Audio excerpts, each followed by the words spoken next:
and members of the royal family. Peter Hunt has the details. It was the most destructive war that had ever been fought. In Belgium, which was invaded by Germany 100 years ago today, the emphasis will be on reconciliation. There'll be an international twilight ceremony at a military cemetery near the city of Mons. It contains the graves of the first and the last British soldiers to die on the Western Front. It's emerged that a soldier who died in a car crash in Northern Ireland came from Bedford. 24-year-old David Gwilt from 2nd Battalion, the Rifles, died alongside another soldier when their car hit a tractor in County Antrim. People at Nebworth are fighting plans to have a solar farm built behind their homes. The application's been made by Solstice Renewables for a 50-acre site.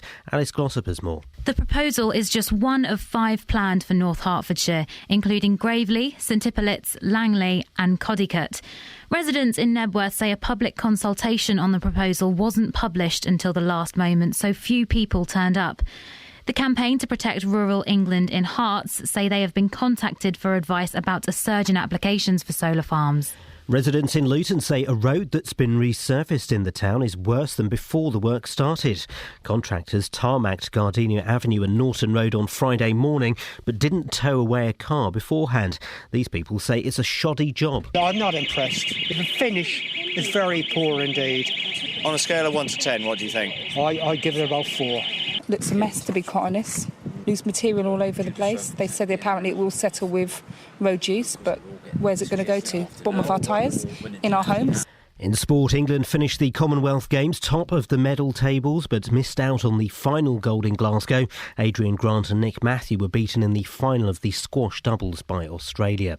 The weather will be dry with sunny spells at first this morning but cloudy with scattered showers this afternoon.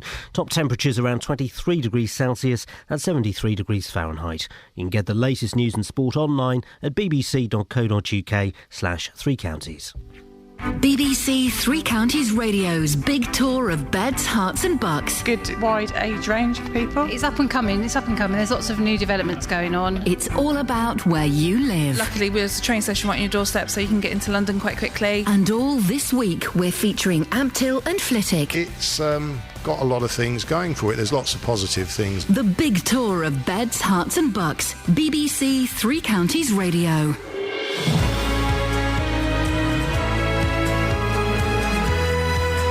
Oops, indeed, my producer friend. Oops, indeed. Morning, this is Iain Lee, BBC Three Counties Radio. Lots coming up on the show this morning, including... Dodgy doctors, question mark? Screw you, solar panels. And what on earth have you done to our roads? And a load of other stuff as well. It's Monday. We've all kind of got that slightly sluggish Monday feeling, so you can just give us a call about anything if you want, even if it's just to tell us off for being so slack. 08459. Is that the right phone number? I'm getting confused now. What's the phone number, Paul? 08459. Yes. 455. Yep. 555. That's the phone number. He got it. Across beds, hearts and bucks. This is BBC Three Counties Radio. It's been 1 week since you looked at me. Cocked your head to the side and said I'm angry. 5 days since you laughed at me, saying get that together, come back and see me. 3 days since the living room. I realized it's all my fault but couldn't tell you. Yesterday you'd forgiven me, but it'll still be 2 days till I say I'm sorry. Hold it now and watch a hoodwink. Does it make you stop think? You'll think you're looking at Aquaman. I summon fish to the dish, although I like the chalet Swiss, I like the sushi cause it's never touch a frying pan. Hot like wasabi when I bust rhymes. Speak like Leanne rhymes because I'm all about value. Bert Kemper's got the mad hits. You try to match wits, you try to hold me but I bust through. Can I make a break and take a bake out like a sink and they can shake out like vanilla? It's the finest of the flavors. Gotta see the show cause then you'll know the vertigo is gonna go cause it's so dangerous you'll have to sign a waiver. Can't I help it if I think you're funny when you're mad? Trying hard not to smile though I feel bad. I'm the kind of guy who laughs at a funeral. Can't understand what I mean, well you soon will. I have a tendency to wear my mind on my sleeve. I have a history of taking off my shirt. It's been 1 week since you looked at me. Threw your arms in the air and said you're crazy. 5 days since you tackled me. I still got the red burns on both my knees. It's been 3 days since the afternoon. You realize it's not my fault, but I'm only too soon. Yesterday you'd forgiven me, and now I'll sit back and wait till you say you're sorry.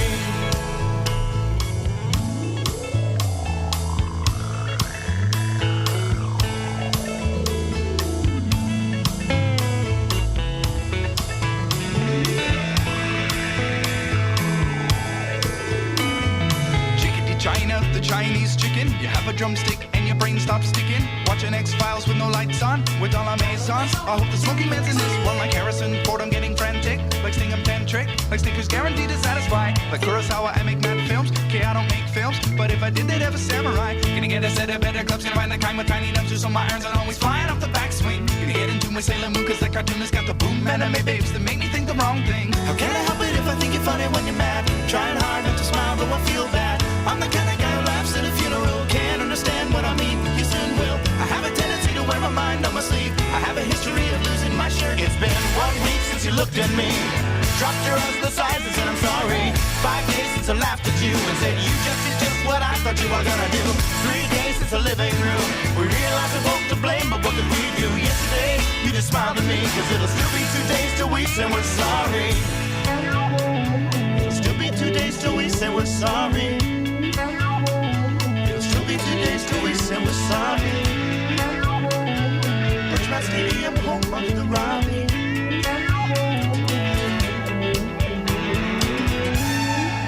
Morning, this is Iain Lee, BBC Three Counties Radio. Now, a doctor working at Bedford Hospital, having twice been struck off the medical register, has handed his MBE back, citing media pressure. Anjan Kumar Banerjee was awarded the MBE in this year's Queen's Birthday Honours List for his work in patient safety. Well, Tony Fisher has been looking into this. What did he do wrong, Tony? Well, Ian, in 2000 he was found guilty by the General Medical Council of falsifying a scientific paper which had been published in 1990 but was covered up for a decade. He substituted his own urine for that of 12 patients in his research into Crohn's disease. That research was published in the leading journal Gut, which then had to formally retract the paper in 2001. After that he was found guilty by the GMC, which is the independent regulator for doctors in the UK. He was awarded a degree by the University of London based on the fraudulent research.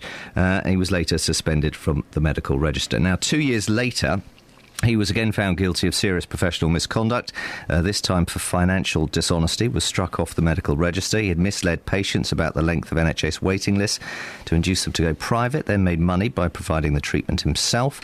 In one case, a GMC hearing heard how a patient with serious bowel condition was told by Dr Banerjee he would have to wait 20 weeks on the NHS waiting list, when in fact he could have been operated on very quickly. Concerns were also expressed about his clinical skills, and he was restored to the register in 2007 and now uses the name Swapu Banerjee. How come he was allowed to practice again? Well, under GMC rules, doctors who are struck off can apply for reinstatement after 5 years. In order to be restored to the register, the GMC told me the doctor must be able to show they've remediated their behaviour and have taken steps to keep in touch with practice while not actually practising medicine. As for Bedford Hospital, they say all necessary employment checks were carried out by the Trust when he was appointed. This included checks on his GMC status, and he started work at the Trust at the end of March 2014. As for his Master of Surgery degree, the University of London told me it is aware of the circumstances relating to Dr Banerjee's degree, which was awarded back in 1991. They said, we're currently looking at all the facts of the case before considering what course of action to take. What I 25 years on. What I don't get is he's got this. He was awarded this MBE for patient safety. How did he get that? Well, this is where it gets confusing, so bear with me. The GMC told me the award was made on the recommendation of the Department of Health. The GMC was approached by the department in April to confirm the registration history of a number of doctors who'd been recommended in the honours. Each of those doctors, they gave them a name, unique identifier number, where available, date of birth, which they checked against their database, share the relevant registration. So in theory, there should be no confusion. The information they provided about Dr Banerjee, including the registration status and fitness to practice history, based on the name and details given to them by the Department of Health, was, they say, correct. Trouble was, the GMC says, that was not for the Dr Banerjee who received the MBE. So there are two Dr Banerjees? There are two Dr Banerjees on the register. It seems fairly obvious there are two different Dr Banerjees. So I approached the Department of Health. My query was taken on by the Cabinet Office. Spokesman wasn't very helpful. They said, like any other nomination, Dr Banerjee's honour was considered on merit based on the information provided to the relevant independent honours committee, in this case, the Health Honours Committee. So it seems like there's been a massive mistake here somehow. Lord Kakar is the chairman of the Health Honours Committee, as well as being one of the medical members of the GMC. When I rang him and asked him about Dr Banerjee's MBE, he apparently couldn't hear what I was saying. And the Cabinet Office then rang back to say he was out of the country for a week. And Dr Anjan Banerjee, the first one, what has he had to say about all of this? Well, I spoke to him at length the other evening. He insisted the conversation was off the record. He didn't want to talk about his past. He did, however, send me a statement, which is entitled Personal Statement of Anjan Banerjee as seen by the Cabinet Office. And it goes, I voluntarily returned the MBE that I was awarded in the 2014 Birthday Honours List. This has been accepted by the Honours Forfeiture Committee. The adverse media coverage surrounding the award has caused distress to me, my family and colleagues, and is a significant factor in my taking this action in advance of any decision by the Honours Forfeiture Committee on whether the award should stand.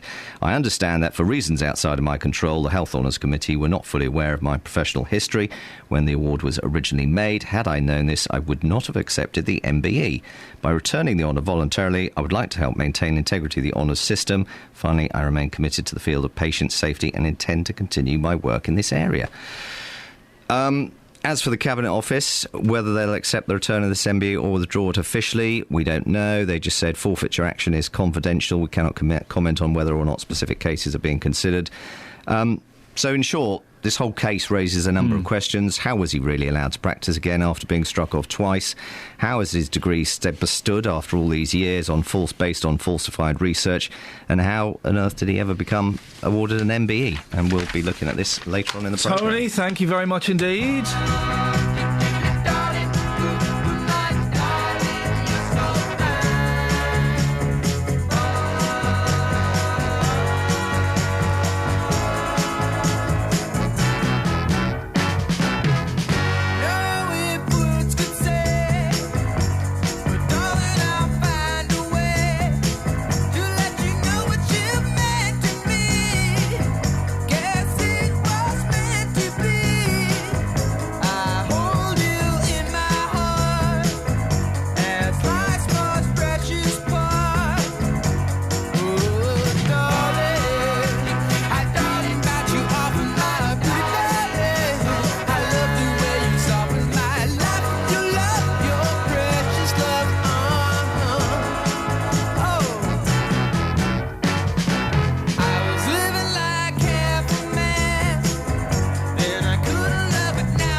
This is Iain Lee, BBC Three Counties Radio. The thing about that doctor that kind of strikes me is the whole honours system. The honours... If they could get it so wrong that they give honours to the wrong person, isn't it time we got rid of the whole crazy setup? Travel news for beds, cards and bugs. BBC Three Counties Radio. Morning, and the major routes are looking good on camera. No problems to tell you about on the M1 or the M25. A1M moving well through the three counties this morning. If you are heading down onto the North Circular, there's an accident at the bottom of the M11. A car broken down, rather. And westbound North Circular in London, slow moving now, Clockhouse to Bounds Green Road. Finally, on the trains, no reported delays this morning. James Worley, BBC Three Counties Radio. Thank you, James. 6:16, it's Monday the 4th of August. I'm Iain Lee. These are your headlines on BBC Three Counties Radio. A Bedford doctor who was struck off 12 years ago says he'll hand back his MBE. People in Nebworth have begun campaigning against a 50-acre solar farm, and it's exactly 100 years since the start of the First World War. The weather today will be dry with sunny spells this morning, but cloudy with scattered showers in the afternoon. BBC Three Counties Radio.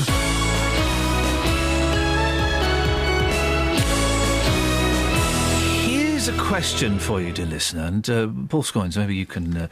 So it's 100 years since the start of World War I. I don't know. Am I supposed to have brought you a card or something? Do I shake your hands and say Happy First World War Day? I don't know what the etiquette is.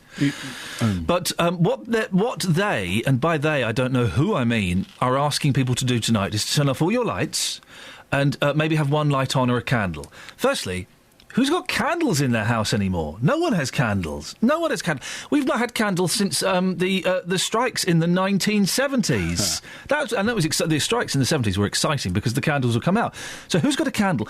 And also, it's a big day, and we're playing some World War I stuff a little bit later on, and of course it's a huge moment in history. Is anybody going to do that? Is anybody going to do that, to turn off all their lights and light a candle at 10 o'clock at night? I think it's 10 o'clock, or is it 11? 10 o'clock, I think it is. I don't know if anybody's going to... Does anybody feel that connected to the story to do that? 100 years ago is a very, very long time. I guess people's grandparents might have a connection. So you probably got a connection via your grandparents, but... Yes, if you're of an age. If you're of an age, yeah. Let's put that. Maybe I'm totally misjudging this. I don't know. It's not in any way a criticism. I think all of these things where people are encouraged to do the same thing at the same time, I think they're very nice and they can be very powerful. Unfortunately, we'll be fast asleep when 10 o'clock comes. Well, your light will be out. My light will certainly be out, and I certainly won't be leaving a candle on whilst I'm asleep. 08459 455 555. Does anybody listening feel close enough, connected enough to World War I to take part in this Lights Out campaign tonight? Will you be doing it? 08459 455 555.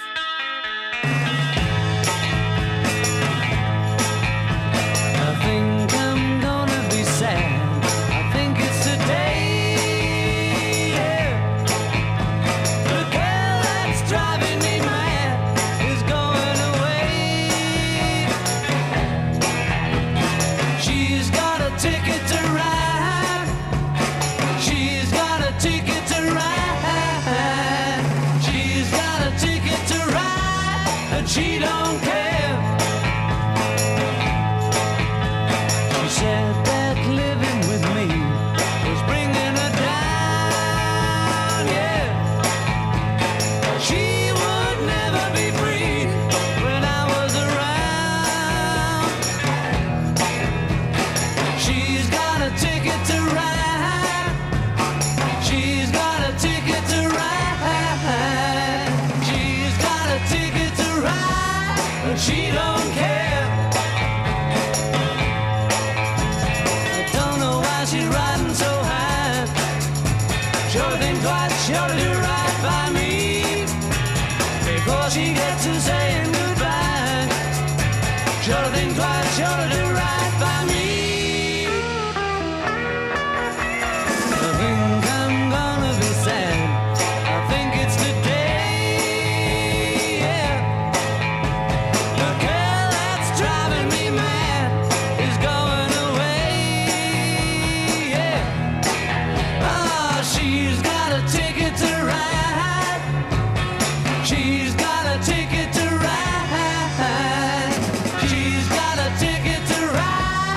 She don't care. I don't know why she's riding so high.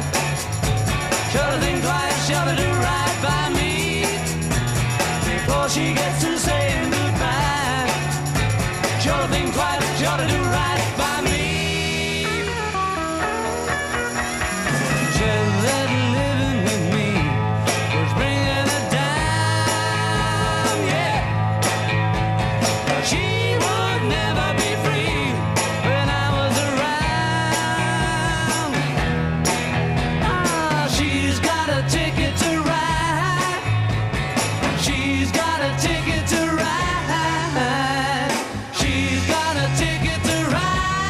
but she don't care. My baby don't care. My baby don't care. My baby don't care. My baby don't care. Now, people living in the Hertfordshire village of Nebworth are fighting plans for a solar farm at the back of their homes. In North Herts alone, there are 4 other suggested sites, and in St Albans there are proposals at a further 3 locations. I'm joined now by Kevin Fitzgerald, who's the director of the campaign to protect rural England in Hertfordshire. Morning, Kevin. Good morning. Why are there so many of these applications now? Well, we think it's possibly because, as you know, they're very heavily subsidised by us taxpayers, and the government's been talking recently about reviewing the subsidies, maybe cutting them. I think people are sort of trying to get in quick before that happens. What's your beef with solar farms? Well, they are, to put it another way, another blot on the landscape. I mean, that's actually official to some extent because a couple of them have been turned down by planning authorities and one by an inspector at an appeal who said, that it was visually harmful to the openness and rural character of the area, inappropriate in the green belt. It's just another sort of unfortunate thing that, doesn't look very nice and rather spoils the countryside. What are your alternative suggestions for supplying energy? Well, look, this is one of the good ways of supplying energy. I mean, one thing we have sort of suggested is that there are acres and acres and acres of roofs of, say, industrial buildings, factories, warehouses, things like that. So NIMBYism? Well, you could. That's a very good Americanism, actually. I mean, it means that people take a pride in their locality and want to sort of look after the character of it and keep it nice to live in. That's one interpretation. Another interpretation is that people don't want their lives messed up a bit. They don't want a little inconvenience for the greater good of people. It can be a bit more than a little inconvenience, and the other issue is, of course, that this takes up, yet again, more valuable farmland.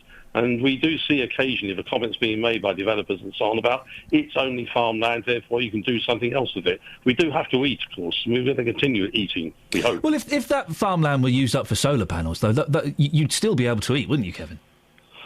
Well, you wouldn't be able to grow things on it. What's being grown on it at the moment? Grow crops. What's being grown on it at the moment? Well, it'd be wheat, barley, the usual foodstuffs. So that's what it's being used for at the moment? Generally speaking, yes. I mean, most of these sites that we've seen are agricultural land, are being used for farming at the moment. And indeed, arable farming. You can, of course, graze sheep under them, but it's not really a sheep area around here. It is arable. We grow, wheat, barley, oats, things of that sort. OK, and so they would be removed if these solar farms were installed? That's right, over the period of the farms. I mean, what we're doing in CPRE is we're working up a checklist of criteria that if sort of planners look at these and if they follow these through, that they will be acceptable. And one of them would be try and avoid the good quality farmland that we're using to produce our food. What's your advice to residents, Kevin, who are worried about areas around their homes being spoiled, as you put it, by solar farms? Well, what they can do is get in touch with their local planning authority. I mean, the whole thing about any sort of development is keep your eye on what's going on, know what's happening in your area, and write to your planning authority and set out the case why you think this is not a good place to put it. Hey, how about instead of solar farms, they put some wind turbines up? Would that be better? Not really, no. Oh. Wind turbines are generally acknowledged again as being big industrial. It's just you know that we are running out of energy, don't we? And we do need to look for alternatives. Yeah. All these things are fine in the right places. And I say, in the case of the solar arrays and in wind farms, there are ways of putting them into the countryside where it doesn't do serious damage. I mean, away from certain buildings, away from villages, away from beauty spots, certain areas of landscape, the way it's formed can accept these things. And say we are working up a list of criteria to help people look at it and say, yeah, OK, in this area, that will be fine. It won't do any damage. Not many people will see it. No footpaths across it. It's not going to spoil our way of life. Kevin, I appreciate your time this morning. Thank you. Kevin Fitzgerald, Director of the Campaign to Protect Rural England in Hertfordshire. Your thoughts, please, dear listener. 08459 455 555 is the telephone number. If you regular listeners to the show will know, I think wind turbines are beautiful.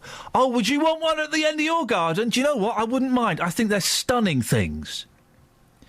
And solar farms, I've seen pictures of them. Are they that ugly? I mean, I don't know the effectiveness of them, but that wasn't Kevin's argument. His argument was they are a blot on the landscape. Put them on the roofs of industrial buildings. Don't put them in fields. Are they really that ugly? Is it such a bad thing? 08459 455 555.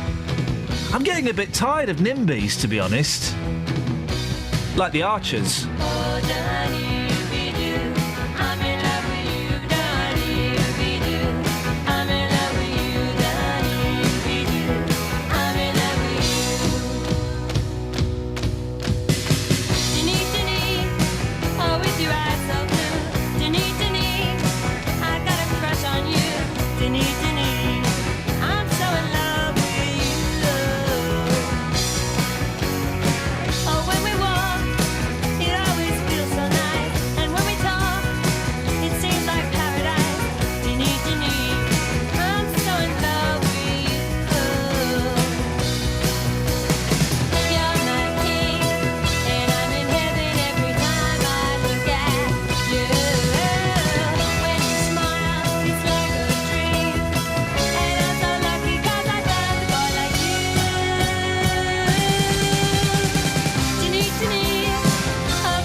Whisper, give us a shout.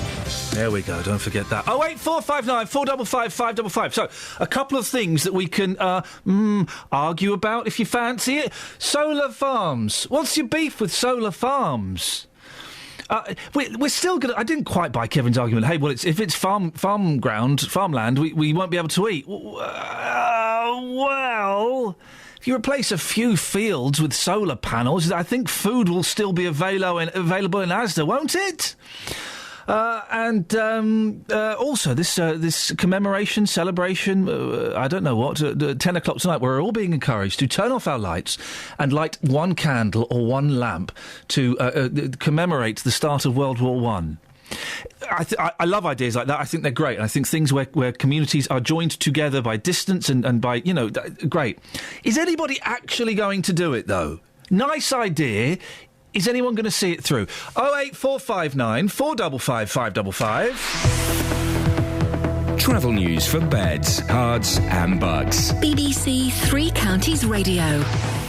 Well, no reported accidents or incidents on the motorways, although the M1 looking rather slow, 9 to 8 looking at the cameras, or heavy, should I say, really, heading down towards the turn for Hemel Hempstead. M25 is moving along well, both clockwise and anti-clockwise. The North Circular in London, delays on the westbound side, Clockhouse to Bounds Green Road. And as for trains, no reported problems this morning. I'm James Worley, BBC Three Counties Radio. Across beds, hearts and bugs. This is BBC Three Counties Radio.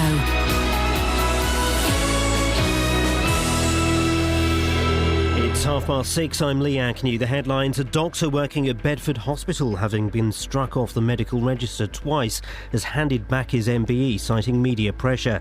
Anjan Banerjee was awarded the MBE in this year's Queen's Birthday Honours List for his work in patient safety. People at Nebworth are fighting plans to have a solar farm built behind their homes.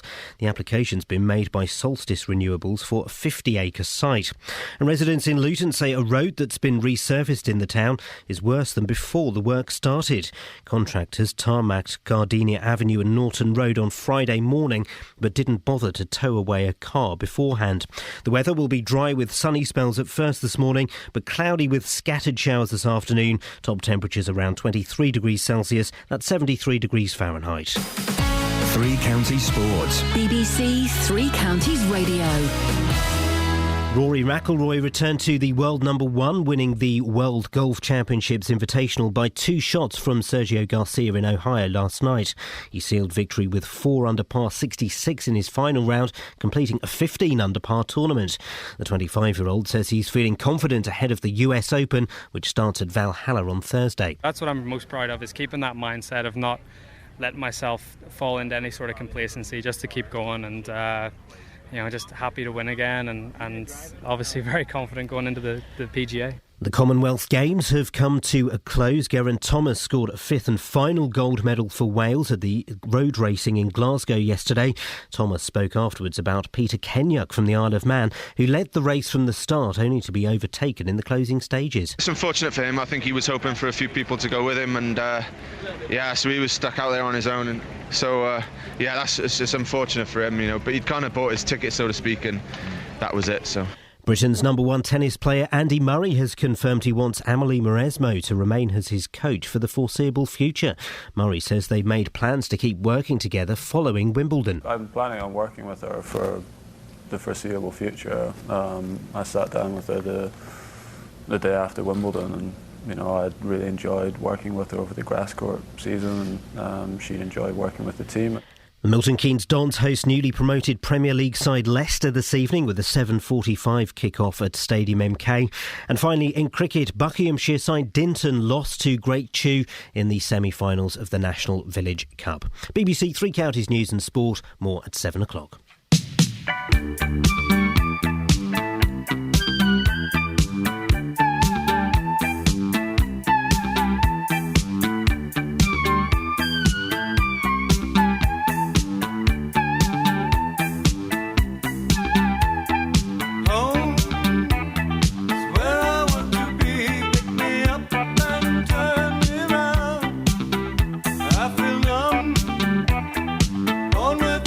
I guess I must be high.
when Talking Heads started going funky. I lost interest when they got funky. I preferred it when they were punky. I like the funk. Punky over funky every single freaking time. Dave's on the line. Morning, Dave.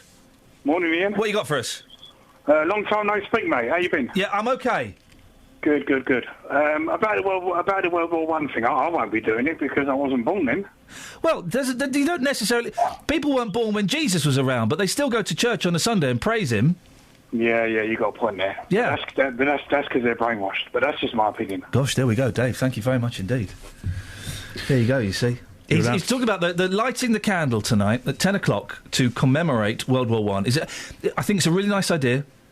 It's like, is it Earth Hour they have, where everyone has to turn off in the world their lights for an hour? And I think, it's a really nice idea. I never do it. No. I never do it. I think these things are nice ideas, but ultimately futile. Will anybody be burning a candle this evening at both ends? I will, hey? But I mean at 10 o'clock. Yeah, definitely. I mean one candle. I'm out. 08459 455 555 is the telephone number, should you wish to give us a call. Hey, last night... Go on. I'm trying to get access to some websites, OK? Not a... Oh, come on, guys! Do you want to rephrase that? Yeah, I'm trying to clear some images off my hard drive. I own some websites, but I don't actually own them. Someone else has got them, but they're mine. Yeah. This person is no longer talking to me, for whatever reason. OK. So I had to phone up last night, pretending to be a third part. Anyway, I phoned up pretending to be my mate Andy, because I thought the websites were registered in his name, right? So I'm talking to this woman, and we're talking, and basically she said, it's not under your name, Andy. I said, who do you need to speak to? Well, if I could speak to Mr. Iain, me, I was like, right, so if I got Mr. Iain to phone you up now... And it was me. Would you be able to help him? Yeah, I think I'll be able to help him. Right. I'll give him a call. He'll phone you up in a couple of minutes. So I put the phone down, and I'm thinking, now I've got to phone up and pretend to be me now. So I phoned up, and I couldn't do it in my voice because if it had been the same lady, she would have heard my voice. Yeah. And it was the phone calls are being recorded as well. Oh, yeah. Hello, my name's Iain Lee. I've just been told by my friend Andy that maybe I should give you a call. Pardon? I know. My accent started off Australian, went via South Africa, and ended up in Swindon. It was awful. And this woman, fair play, this woman didn't have a clue, and she was answering my question. Hello, my name's Iain. I'd like to get access to the websites, please. May I have them now? It was awful. I've never had to pretend to be me on the phone before. Was it the same lady? I don't know. I don't know. She sounded similar, but I don't want to sound racist. Well, your accents are pretty good. Thank you, man. So, Thank you, man. Either way, you probably got away with it. Either way, it didn't work. I didn't get the information that I required. Oh. And I was sat in my room thinking, I hope my wife doesn't walk past and hear this. Do you need me to pretend to be you? Well, no, because they know what I sound like now. They know what my friend Andy sounds like. If I need you to be another person, then yes, you're in. OK. Can you do a girl's voice? Yeah, that's not bad. What you got in the papes? These... I don't know if it's an urban myth that they have sort of... About the robbers who took pictures... on the camera of a toothbrush. Toothbrushes. That one. Did that ever happen? That happened to a friend of mine. Really? Why not? Did you steal their... I put a toothbrush... How would you put a toothbrush? No. Where the sun don't shine. These are the... I was always told at school, you've got to look out for this £1 coin because it's misprinted and it's going to, it's worth £25 or so on. What? So you could... Coins that were turned out the wrong way. Or, like, £2 coins where the Queen's head was on both sides by mistake. When did that ever happen? I've heard about those. Okay, I'm not making this up. It's an urban myth, maybe. But... According to The Mail, a former petrol station owner has sold the world's only silver 2p piece for nearly £1,400. He wrapped it in some tin foil. Well, it was apparently a freak coin. Freak you in a minute. Among a roll of new currency whilst filling the till at his business in 1988. So it's quite an old coin. Here's something. Go on. Don't you wish your girlfriend was hot like me? Don't you? Don't you? Yeah. Speaking of girls, well, not hot, because she's only 4. A girl of 4 whose mum thinks it's OK to dress her up as anybody? A Hooters waitress. Wow. Now, for those who don't know, Hooters is a chain of restaurants. I believe they're in this country now. They're certainly in the United States, where it's big-breasted women wearing Hooters T-shirts and tight hot pants. Can I say, the only time I've been in a Hooters was in Las Vegas, the worst place in the world. Why anybody would want to go there, right? And I was there with a group of people. We're all getting served by these hot women in Hooters outfits, except me. Do you know who served me? No. A guy! A guy in a Hooters outfit served me. That's totally defeated. And he was the only guy working there, and he came and served me. Anyway, it's a particularly unpleasant look. It's a sexual look. There's no denying it. It's called Hooters. A mother has come under fire for dressing her 4-year-old daughter in a Hooters waitress outfit for a beauty pageant. Leanne Dix. Yeah, she does. 33, created the costume for Scarlett, who was featured in a TV documentary, Blinging Up Baby. Hey. Ms. Dix from Portsmouth even taught her daughter a dance routine, which included the splits and pelvic thrusts. Oh. 4 years old. 4 years old. Miss Dix defended her decision to dress Scarlett in the Hooters outfit for the Teeny Miss Beauty competition. You do try and be original, so something you have not seen before. That's original. Some people may say it's controversial, but at the end of the day, little girls wear swimming costumes to the beach all summer, and that's not a controlled environment. That is ridiculous. This woman... Now, we have to be careful, because Leanne Dix is not here to defend herself, but she's an idiot. What a ridiculous thing to do. No, it's a little 4-year-old girl wearing tight little orange hot pants and a Hooters top. Yeah. Outrageous. Disgusting. Child abuse. Take that child off her. A businessman, this is also in the Times, a business... I've often wondered if people would ever do this. Go on. So... He was so frustrated by the roadworks near to his house. Oh, yeah. He's actually gone and built a toll road alongside the roadworks. He's done what? He spent £150,000 to build a slip of road which totals around 360 metres. And he's charging motorists £2 to travel each way because it's going to be closed for the rest of the season. And he says that so far he's had 100% positive response from building his own road alongside the road that's not a road. How can you build your own road? Surely there is laws against that. Well, I would have thought so too. I mean, presumably he must have had it signed off from the Highways Agency. I don't know. I mean, I tell you, the business people I respect, and this is who Sir Alan Sugar should get on his television show, The Apprentice. Are those guys that they're near a concert venue, Earl's Court or something like that, and they break into a car park, they cut the chain and the padlock off, they open the car park, they put on a high-vis jacket, and they charge suckers like me a tenner to park there all day. Those guys, if only they paid tax, then boy oh boy, this country would be in a much safer place, wouldn't it? Wouldn't it? Especially when you get towed by the company which actually owns the car park. Which actually owns the car park. 08459 455 555 is the telephone number if you want to give us a call. We'll have a little bit of travel. Travel news for beds, cards and bugs. BBC Three Counties Radio. And we'll start on the M25, building up anti-clockwise 21 to 20, the M1 round towards Kings Langley, we can see on camera, and then it's also very heavy down to 16 for the M40. Southbound M1's quite heavy, 10 to 9 south of Luton, down towards the Whipsnade turn-off. And the A1 Barnet Bypass, if you're heading into London, there's an accident on the A1 at the Stirling Corner junction. The outside lane is shut, causing queues. No reported problems, though, for trains this morning. I'm James Woolley, BBC Three Counties Radio. Thank you very much. 6:45 exactly. It's Monday, the 4th of August. I'm Iain Lee. These are your headlines on BBC Three Counties Radio. A Bedford doctor who was struck off 12 years ago says he will hand back his MBE. People in Nebworth say they don't want a solar farm built near their homes. And events are taking place to mark the start of the First World War 100 years ago. Let's get the weather. Here's Georgina. Beds, Herts and Bucks weather. BBC Three Counties Radio. Good morning. Well, we've got some sunny spells on the way today. They continue well into this evening as well. However, some isolated showers around this afternoon. They're pretty few and far between, so certainly not all of us will see them. However, some of them are going to be quite heavy as well. Temperatures look like they'll reach about 22 or 3 degrees Celsius. And tonight, a largely dry night with clear spells. Temperatures down to about 12 degrees. A little cool, so probably quite comfortable again. And tomorrow, after a bright start, it does cloud over somewhat. However, still some sunshine sunshine around, and similar temperatures up to 22 or 3 degrees Celsius. Wednesday, though, we have a fragmenting band of showers is the way to describe it. It looks like it gets slightly lighter as it heads towards us, but still quite a wet day on Wednesday.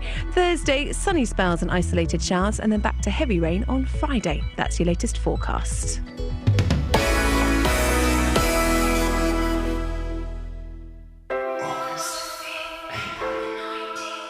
With football, no day is just a day. December. It's a day where memories are made. I think something will have to be done, and I will have to look the situation very closely. December the 17th, 2013. In sports news, Gianfranco Zola has resigned as manager of Watford. Betting has been suspended on who will become the new Watford manager, as Italian Giuseppe Sannino is backed in at 6-1 on. As far as I have seen, is a manager with a lot of character who will make us work very, very hard. With Three Counties Sport, we'll make every day memorable. The 2014-2015 season starts on Saturday, August the 9th on BBC Three Counties Radio. So what makes some memories, guys? So what have we got so far to talk about? Solar farms? What's your beef with solar power, for goodness sakes? Ever pretended to be yourself? And will anybody be taking part in the rather noble... but futile? I don't know. Lighting of a candle this evening at 10 o'clock.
Residents in Luton say a road that's been resurfaced in the town is worse now than it was before the work started. If you want to have a cheeky little look at it, you can. You go to facebook.com/BBC3CR. Contractors were in such a rush to complete the work on Gardenia Avenue and Norton Road on Friday morning that they tarmacked around a car rather than towing it away. Well, the council have told us the car should have been removed and they're investigating. Well, later we'll find out if there's been any improvement over the weekend, but here's what residents told our reporter reporter Tony Fisher on Friday. Oh, no. Here's what they told him. Barry, what do you think about the state of this road? Well, I'm not impressed. The finish is very poor indeed. On a scale of 1 to 10, what do you think? I give it about 4. They tape it down. They weren't even putting the tapes in the bags. They were just leaving the bag and putting the tape on the outside. And people living down there were actually picking up the bags and getting rid of them themselves. What about that car that they've had to go round? It looks ridiculous, doesn't it? It does, yeah. Well, I don't know why. I had a knock on the door this morning. There was a car parked outside our door, and it wasn't mine. I said I had no idea who the car belonged to, but what they said was that if it's not moved, it'll be towed. So that green Corsa should have been towed away, and it hasn't. Yeah. And I can't believe they've gone round it. But I mean, they have. That's defeating the whole object of what they're doing, isn't it? Really, they're under time pressure, and they've done a botched job. As far as I'm concerned, as I say, I only give a 4 out of 10, and that's not good. What do you think of this road? Unpleasant, unsightly. Looks a mess, to be quite honest. Loose material all over the place. They said apparently it will settle with road use, but where's it going to go to? Bottom of our tyres? In our homes? Who knows? On your shoes? Possibly. And apparently they take no responsibility, according to their literature, to damage. And they've reversed in your driveway? I believe so. The chap said that, I said, it looks like someone's turned in the row, our cars haven't moved. And he said, well, they went in and came out. Is it acceptable, do you think? I wouldn't say so. Do you think there was any need for this? Because of one of these keyless ignition things, The road was slightly uneven. It's not as bad as some roads, but if you're going to do all of the roads, it makes sense to get them all done at the same time if it's cost effective to do so, rather than do one 6 months and then another 3 months later. Oh, yeah. Is that what they're doing? Possibly. Well, all the roads seem to be affected. Not that it's an election year next year, is it not? Third world countries and other countries, when it's an election year, you see improvements on your roads and services. That's what I would perhaps aim towards. Really? Oh, so you're suggesting this is perhaps an election ploy? A political ploy, yes, possibly. Wow, OK. Keep the residents happy, but I'm not sure the residents are going to be happy with this. No. Some may not, but no, I wouldn't say it's an improvement. It jumped. No, it didn't.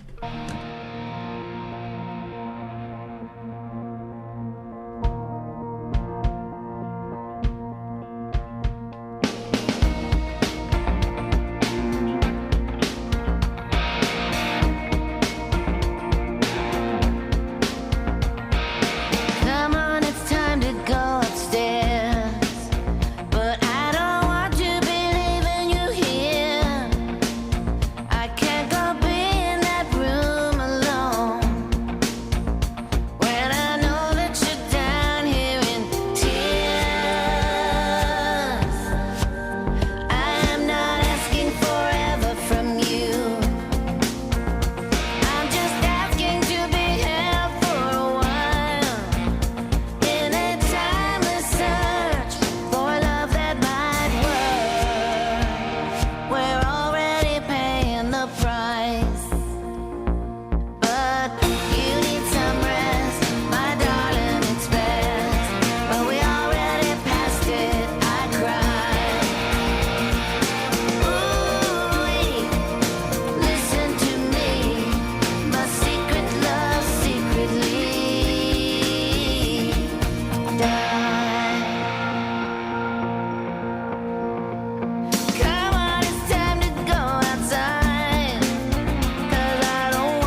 your story, Scoins. What you got? OK, you like video games. Oh, I love video games. Although I've not played a video game for about a year. Well, according to this research from Oxford University, so you'd hope that it was... the OU? Oh, no, hang on, that's something else.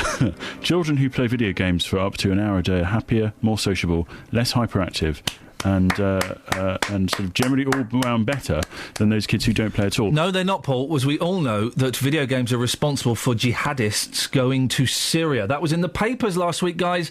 Someone saying that Call of Duty is responsible for young Muslims taking up jihad against everybody else. And they're also responsible for young loners turning themselves into psycho killers. Can I just state for the record now, this is following years and years of intensive research, that video games do not turn people into psycho killers or turn people into jihadists. This is the study, and it says young people who indulged in a little video game playing were associated with being better adjusted than those who had never played or those who were on video games for 3 hours or more. So it's just a small amount. So if you're on all the time... Yep. Then that's a worry. But if you just do an hour or so a day, that's fine. I haven't played a video game for ages because I have children, and the children aren't allowed to know that video games exist. Although my plan is, when they're sort of 5 and 3, is to show them a Spectrum. So for like 3 years, all they play is a Spectrum, and then go, hey, there's a new video game system. Do you want to play it? They go, yeah, sure, and show them Xbox. I just want to see how their tiny minds cope with that quantum leap in video game graphics. Don't you want to sort of intersperse it with maybe an Atari? A little bit of the old Atari. Or Commodore. Maybe, listen, my wife is going away for 3 weeks, and as the saying is, when the cat's away, the mice will be running all over the shop. Fancy having a little bit of Call of Duty and FIFA and maybe some more violent video games with me, Scoins? Yeah. See you later, alligator. 08459 455 555. Well, what a lot to talk about. So there's evidence, if evidence need be proved, that video games are good for you. And will anybody be lighting a candle tonight for World War I? Travel news for beds, cards and bugs. BBC Three Counties Radio.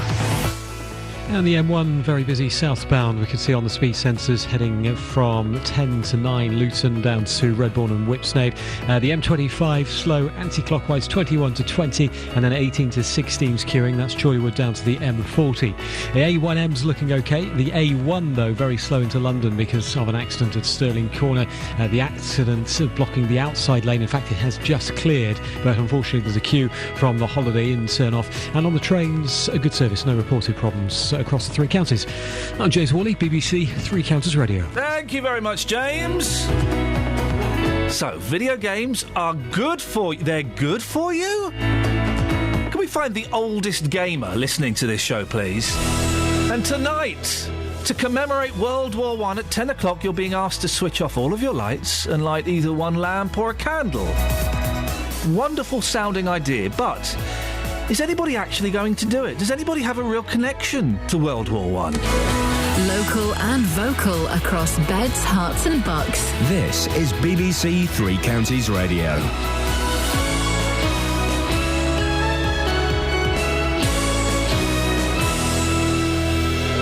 It's 7 o'clock, I'm Lee Agnew. The headlines: Bedford doctor to return his MBE, 100 years since the start of the First World War.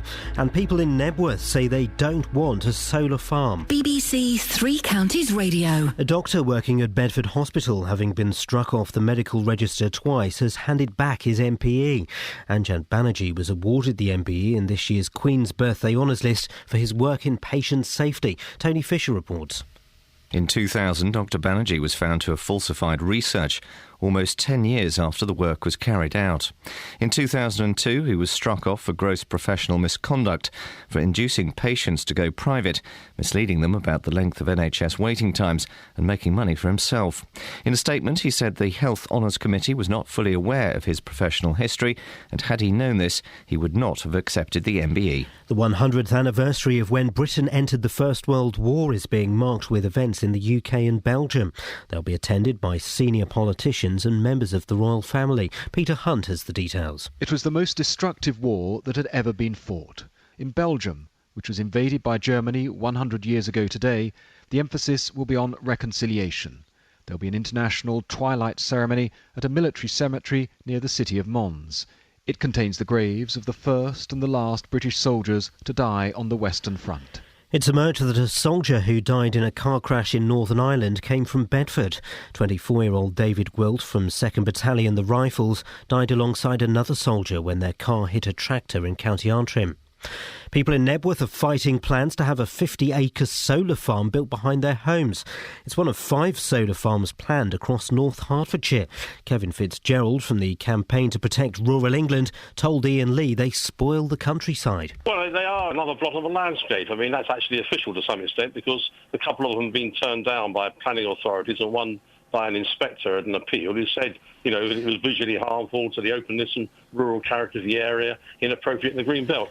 Residents in Luton say a road that's been resurfaced in the town is worse than before the work started. Contractors tarmacked Gardenia Avenue and Norton Road on Friday morning, but didn't bother to tow away a car beforehand. The council's promised to rectify any faults. These people say it's a shoddy job. I'm not impressed. The finish is very poor indeed. On a scale of 1 to 10, what do you think? I give it about 4. Looks a mess, to be quite honest. Loose material all over the place. They said apparently it will settle with road use, but where's it going to go to? Bottom of our tyres? In our homes? In sport, the Commonwealth Games has come to an end with England at the top of the medals table, and in golf, Rory McIlroy has won the World Golf Championships Invitational in America. The weather will be dry with sunny spells at first this morning, but cloudy with scattered showers this afternoon. Top temperatures around 23 degrees Celsius, 73 degrees Fahrenheit. You can get the latest news and sport online at bbc.co.uk/3 counties.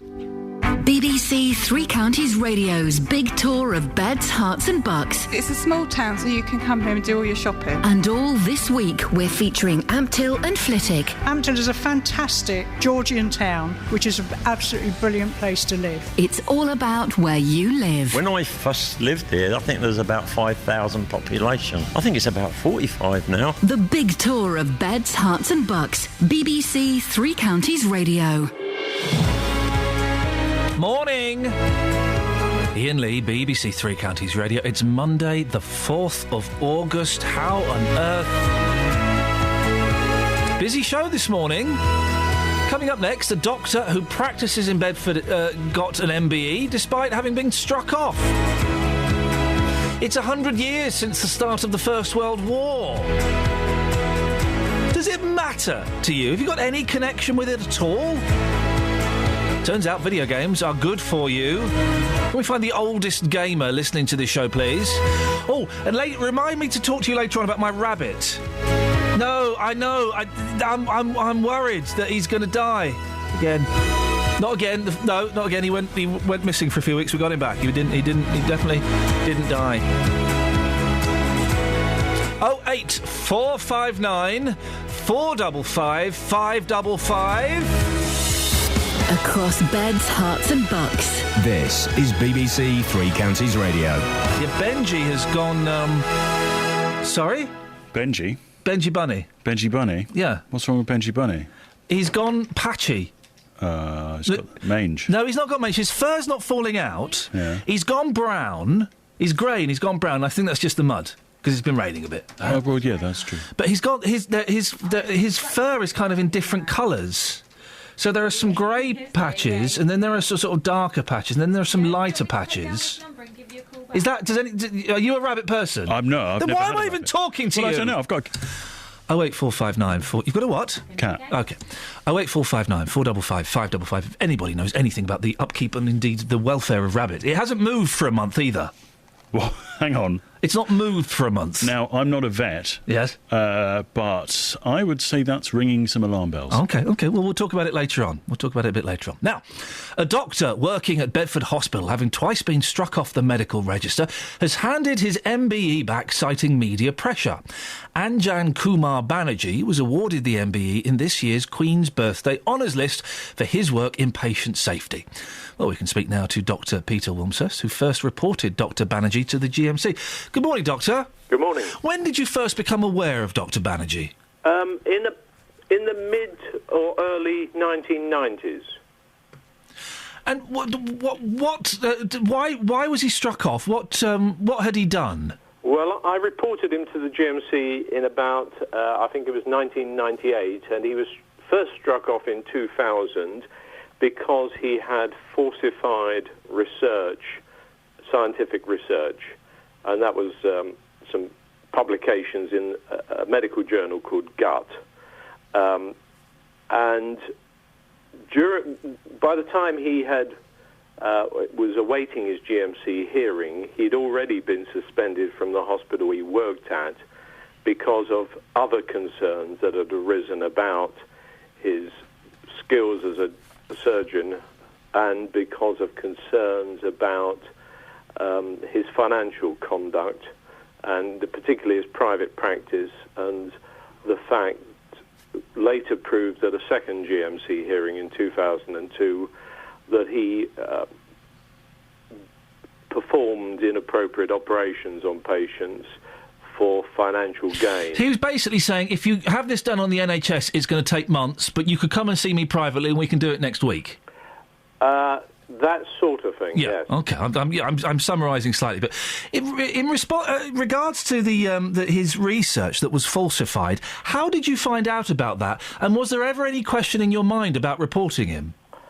Well, I first found out in the mid-1990s, and at that time it was actually fairly common knowledge. When I learned, it was quite common knowledge. Lots of people knew. And the surprising thing is that he hadn't been reported before.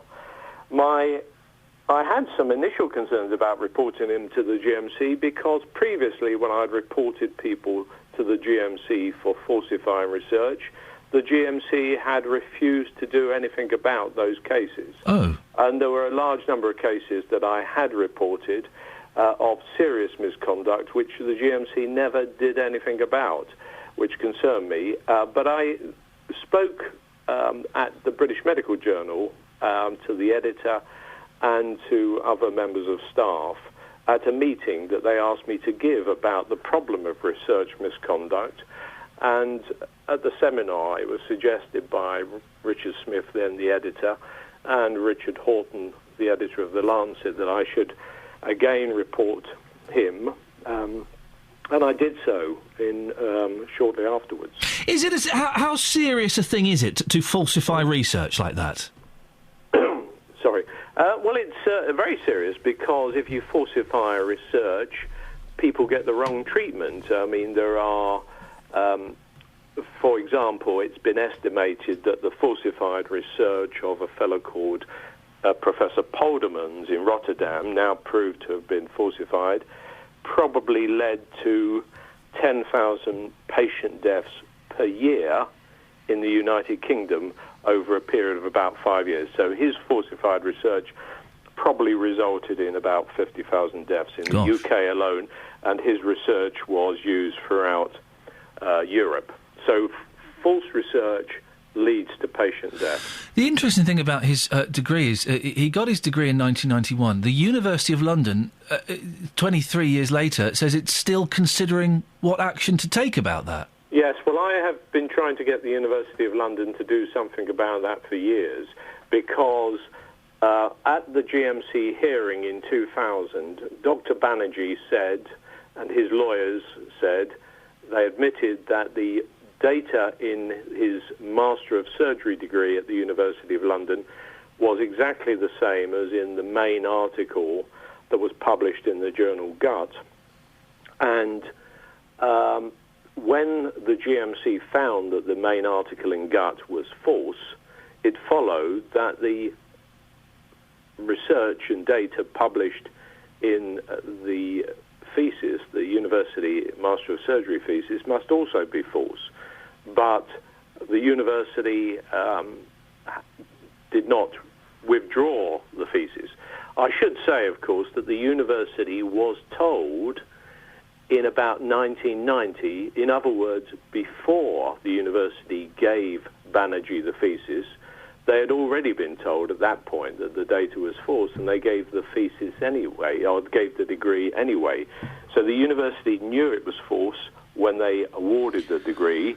And what's more, after the GMC hearing, the University of London asked Professor Michael Farthing, who was a GMC and is still a GMC member, to look at the thesis, and Michael Farthing told the university that it was definitely the same false data as had been had been published in Gut, and yet the university still did not withdraw the thesis. Peter, Dr. Banerjee is still practising. The GMC let him back 5 years later. He's now a locum at Bedford. Should he be? Well, the GMC, I can't argue. I mean, my difficulty is I have a personal opinion, but that's the GMC have ruled, and the GMC is the body that makes the rules. But some of us some people would say that they would not personally be happy to be treated by Dr. Banerjee. I mean, I don't know how his skills have improved since the GMC's hearings, and his conduct has improved, but he has been removed from the medical register on 2 occasions. And I understand that the GMC at his reinstatement hearing actually opposed his reinstatement, but that was overruled by the judicial process, because it is a judicial process. It's governed by laws in this country. Peter, fascinating stuff. I really appreciate your time and your thoughts on that. That's Dr. Peter Wilmshurst, who first reported Dr. Banerjee to the GMC. Does something like that worry you, or should people get a second chance? 08459 455 555. This is Iain Lee on BBC Three Counties Radio.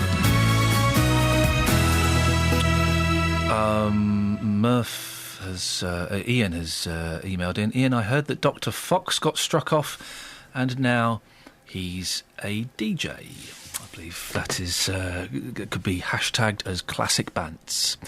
Irene's in Milton Keynes. Good morning, Irene. Good morning, Iain. What can I do for you this morning? You were talking about the candles and the lights. Oh, yes. For the remembrance today. Yes, we're all being encouraged to switch off our lights and light a little candle at 10 o'clock. Is anyone going to do it? Well, yeah, I cannot do, really, I'm not supposed to do a candle, but Why? Where I live, we have a little tiny green, like a night light type thing. Oh, yeah. So I'm going to have that on, switch all my other lights off, because, yes, my father was in First and Second War. Oh, blimey. And also my mother's brother. He didn't come back. Oh, dear. And so, yes, So, I just think that there's a sacrifice that they made. Yes.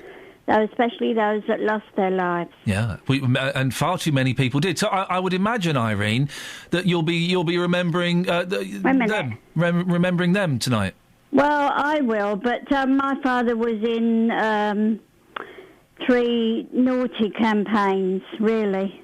Naughty campaigns? Well, I would say bad campaigns then, if you want to call it that way. I mean, he was in Passchendaele, which was Ypres. Yeah. He was in Gallipoli, which really was, yeah. Yeah. And then went on to Palestine. Dear. So he didn't come out of the war until 1920, because that was back over there. And then went in the Second War. Irene, one question off on a slight tangent. Why aren't you allowed to use candles? Are you a bit of a pyro? Well, I've got a candle here, but we have a fire safe. Oh, OK. Not sure. OK. If I was to do it, whether it was set off the alarm, I don't know. Oh, no. Oh, don't set the alarm off, Irene. Oh, no. People think it's an air raid. Irene, thank you very much indeed. Well, there's someone who's got a very personal connection with World War I. So that's the first person who's going to be lighting a candle tonight. Well, not lighting a candle. She doesn't want to set off the alarms, but having a little night light on. Is anybody else going to be doing it? Is anybody else under the age of 60 going to be lighting a candle? I suspect that Irene is of a certain age. Good for her. Well done. Is anybody under 60 going to be doing it? 08459 455 555. Travel news for beds, cards and bugs. BBC Three Counties Radio.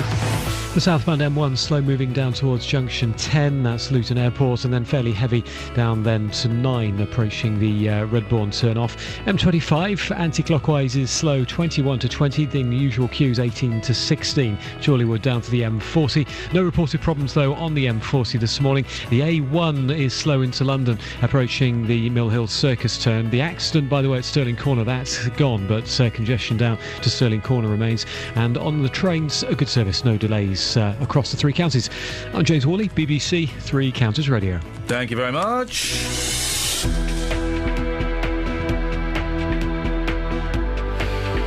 Right.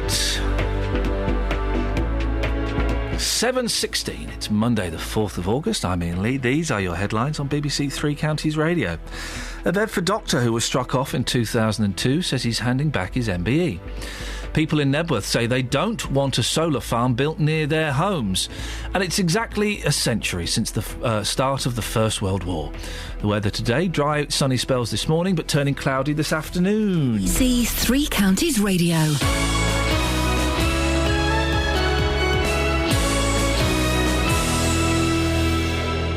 Every weekday morning. My show's called The JVS Show, 9 o'clock in the morning on BBC Three Counties Radio. Jonathan Vernon Smith. I deal with the consumer problems that affect people all over Beds, Herts and Bucks. And I said, well, I didn't come all this way to be looking at a broken down hotel. Those companies, those councils, those organisations that are letting people down. This guy turned around and said to me that they're not prepared to pay me, and I said, so you're forcing me to take action. And he said, good luck, and put the phone down on me. I get my teeth into them. Oh, Jonathan, I'll start crying soon. We don't know what to do. Deal with them and hopefully get results for you, the consumers. And it got so convoluted, I thought there's only one person who can sort this out. The JVS Show on BBC's Three Counties Radio.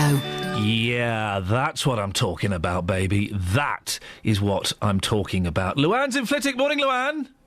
Oh, hang on a second. Look at those. Hello, Luann. Hello. Good morning. You all right? Yeah. Do you know anything about rabbits? The furry kind? Steady. Now, please, focus. Don't cry, do you? No, I don't. OK. No, anyway, right. Sorry, you caught me completely off guard there. I know, that's the plan. But that's not what you've called in. My rabbit's gone all funny, and I'm hoping he's all right.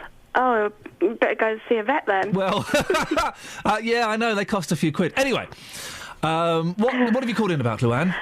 Lighting a candle. Yeah, are you going to do it? I'm under 60. Only just? However, I had a bit of a trial run last night because I thought it was last night and not tonight. So I'm doing 2 candles. Sorry? I'm doing... 4 candles? No, not 4 candles. 2 candles. 2 candles? Hey! So you're going to... Why are you going to... Hang on, I'm confused as to why you're doing 2 candles, because you did one last night. I did one last night. I had a bit of a practice run because I thought it was last night. With school holidays, I completely got mixed up with the dates and everything. So you were remembering the night 100 years ago when the world was at peace? Exactly. And now... Why are you doing it? Well, I just think it's out of respect for all those people that died for us to get our freedom back. I just, I think... My great-granddad must have fought in the war. Nobody that was alive fought in the First World War that I remember, because obviously I'm far too young. But my great-granddad and my great-great-granddad, obviously, they probably would have done. So, I just think it's mass respect, really. But not the First World War, but any wars that are going on within the world. Yeah. Would you therefore say it's disrespectful not to do it? I suppose it's the way that people look at the world nowadays. Yeah. I don't think we'll ever have a peaceful world, but we just would like to look at the fact that we might do one day. Oh, you old head, you old hippie. I know, but, when you've got children growing up, you want the best for them in the world. You'd like to think it'll turn out all right. I think it's better than it was, the world, generally. Generally, in certain parts, yes. Hey, Luann, how old are your kids? 15 and 9. OK, do you let them play video games? Occasionally. Because it says in the papers today, Oxford University says in the papers today, video games are good for children. It's good for them. My son and my daughter have both learned an awful lot of stuff off particular games, I must agree. Yeah, like from Call of Duty, where to place the C4 and stuff? No, more like how to make different things on Minecraft. Oh, flip. I've never played this Minecraft. It's very, very educational. Is it? It is, yeah. Oh, you sound like my mum. We bought a BBC Micro instead of a Spectrum because it was educational. Oh. That's not what a 13-year-old boy wants to hear. They were a bit pants, though, really, They were weren't they? bobbins. Luann, thank you very much indeed. Kids have... I do think you can learn stuff from video games. And actually, that to one side. Here's the thing. Video games is fun. They're fun. They are fun. You can learn stuff. They're not. You're not sat there on your own necessarily because you can link up with people all around the world, and they're fun. I've learned how to break into cars. Yeah. I've learned how to to have some naughties and get away without paying. That's a high frequency joke. But the thing is, people say, "Oh, yeah, well, you know, video games is isolating and it means people are on their own." Hang on a second. What would you rather they do? Sat in a corner and read a book where they're interacting with what? Nobody. Video games, they're interacting, they're creating, they're moving, they're doing things. There's hand-eye coordination, and they're probably talking to someone on their headset. A book, you sat in a corner. Oh, what have you learnt today? I've learnt how to turn a page and fold page over at top so I don't lose pace. That's what I've learnt. Ridiculous. I should say the study only says for an hour, not for 3. Okay, yeah, let's not get carried away with stats. I'll say it now. Video games is better than books. There we go. It's out there. 08459 455 555. Now, people living in the Hertfordshire village of Nebworth are fighting plans for a solar farm at the back of their homes. It's being proposed by Solstice Renewables on a 50-acre site. Well, we'll be speaking to Giovanni Maruca, the director of the company, Solstice Renewables, in a second. But before that, joined by Nick King, who is one of those people, and his home backs onto the site in question. Morning, Nick. Good morning. How will this affect your home? We have a fairly open view over the rural landscape here, and the proposed site backs immediately onto our garden. It's only about 10 metres from the back of our house, the edge of it. But I wouldn't say that this was principally about myself and the impact that it's going to have on me, because the local area is an unusual part of Hertfordshire, really. I mean, the encroachment of the various towns here is growing. There's housing developments in plans for Stevenage. And so you need more energy then? Well, in Hatfield area. Yes, we certainly do need more energy, but there's a right time and a right place for this. Where would you suggest the extra energy comes from? Well, there's a new government policy that's come out which is suggesting that the energy should be on medium-sized on-site commercial premises. So if there are going to be solar farms like this one, they should be as part of an industrial area, the roofs of industrial buildings, and also the roofs of domestic properties. So so would you have some on your roof then? Yeah, potentially. I mean, the solar panels on a roof, they don't look particularly different from roof tiles or roof slates. So is it all about the view then, Nick? Because you just said more people are coming in. We need more energy anyway. We're facing an energy crisis in the next 50 years. So yeah. I'm just wondering why. Well, it's about the environment generally. The rural countryside is shrinking. There's more houses being built. A lot of people use this area for local amenity, particularly at the weekends. There are loads of people streaming up the lanes from Stevenage and. But the lanes will still be there, won't they? It's farmland. Well, it's not farmland. Right. I don't know if you quite know what one of these solar parks looks like. They haven't really reached this part of the country yet, and I'm sure that describe it to me. What does it look like? I'm sure a lot of people wouldn't really know what a solar park was. Well, for a start, instead of having a large agricultural field growing crops, you have rows of solar collectors. So the entire field, in this case, this is 50 acres, which, if people are not sure what 50 acres means, that is a very large field. Oh. And it will be completely covered with, Giovanni will be able to give the number, I think it's over 40,000 solar collectors. Well, let's ask. Giovanni Maruca is the director of Solstice Renewables, the company looking into this. How many solar panels would there be, Giovanni? Excuse me, there would approximately be 44,000 panels on the field. The footprint of a solar park in terms of actual equipment touching the field is less than about 3% of the entire 50 acres. The coverage of the field is about. Nick, hang on one second. Let Giovanni speak. Hang on, you can come back in. Don't worry. Okay. The coverage of the park is about 30%, meaning that there is generally about 4 to 6 meters between each of the arrays, which is quite a bit of space, which allows for a very good and strong program to increase the biodiversity of the field. So they're not entirely covering the fields. Nick, what was the point you wanted to make?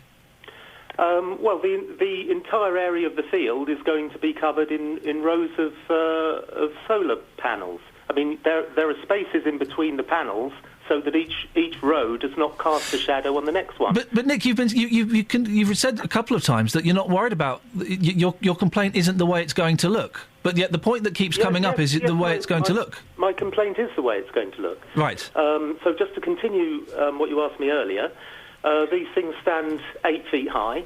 There are also buildings on the site for the electrical control equipment, which steps the voltage up to feed it into the national grid. Those voltage rectifiers are noisy.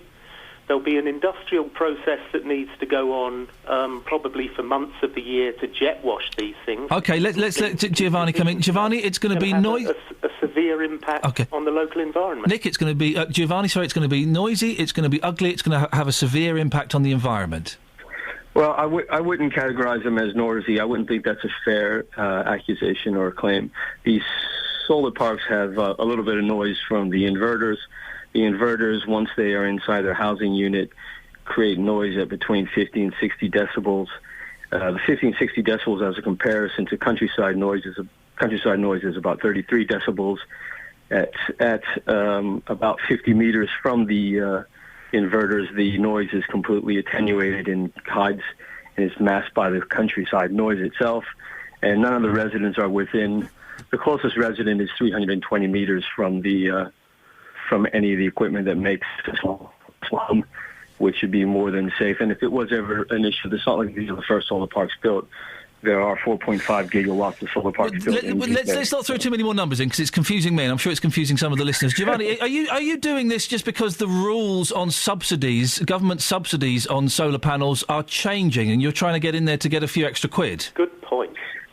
No, not at all, actually. I mean, the government has been changing these rules annually for the last 4 years. It's a very, very common practice by the government that we're all used to. Our site was chosen through a very stringent sequential testing process. One of the key points about this location is it's one of the last areas within the UK Power Network's distribution for electricity where you can find a cost-effective grid connection. So I would say those are the bigger drivers. And the other big reason for these sites is that we have an energy security problem, and we have a global warming problem. So we're doing these for those reasons, not because of a change in government. Nick, do you feel that the company have kept you well informed?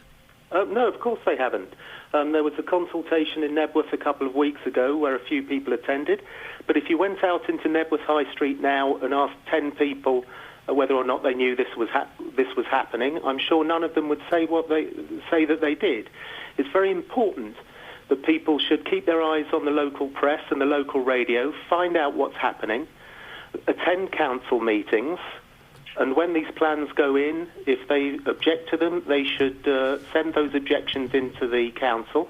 They'll accept them by email, because it's very important that numbers of people are involved in this. There is an element of local democracy here, and the more people who object and say what they think, the more likely it is that the council will make the right decision and consign these plans to somewhere where the sun doesn't shine. Giovanni, you've got 30 seconds to respond, sir. Well, I'm not sure those are fair accusations. I've met with Nick myself. I've been in his home. We wrote to nearly 400 residents to kickstart this process. We have put in press releases. We've had stories on the radio. We've had a consultation where we've met over 100 people. We've met councillors during that time frame. We've offered to have meetings and further consultation with the local parishes. I've offered residents an opportunity to have professional landscapers come to their homes to take viewpoints that they're concerned about, because one of the benefits of a solar park is that they're very easy to screen. So I'm 100% confident that we'll be able to screen many of the views, if not all of the views from the local residents. And I think we've been doing a great job of consulting with the public, and we will continue that process as part of being a responsible developer. Gentlemen, we have to end it there. I know, Nick, you wanted to say more, and I'm sure that disagreement will continue. The last voice you heard there was Giovanni Maruca, who is the director of Solstice Renewables, and the other voice was Nick King. 08459 455 555. BBC Three Counties Radio. Let's get the travel with James. Travel news for beds, cards and bugs. BBC Three Counties Radio. Thanks, Ian. Quite heavy in Milton Keynes. There's an accident on the Brinklow roundabout where, of course, Tongwell Street meets Standing Way. Police are there. The accident happened just under half an hour ago now, we're being told. A1 slow into London, Stirling Corner to Mill Hill Circus, usual congestion there. M1 slow southbound 10 to 9, Luton Airport down to Whipsnade, and the M25, well, anti-clockwise heavy 21 to 20, in fact very slow, 21 to 20 to Kings Langley. Queuing then 18 to 16, Chorleywood down to the M40. James Worley, BBC Three Counties Radio. Across beds, hearts and bugs. This is BBC Three Counties Radio.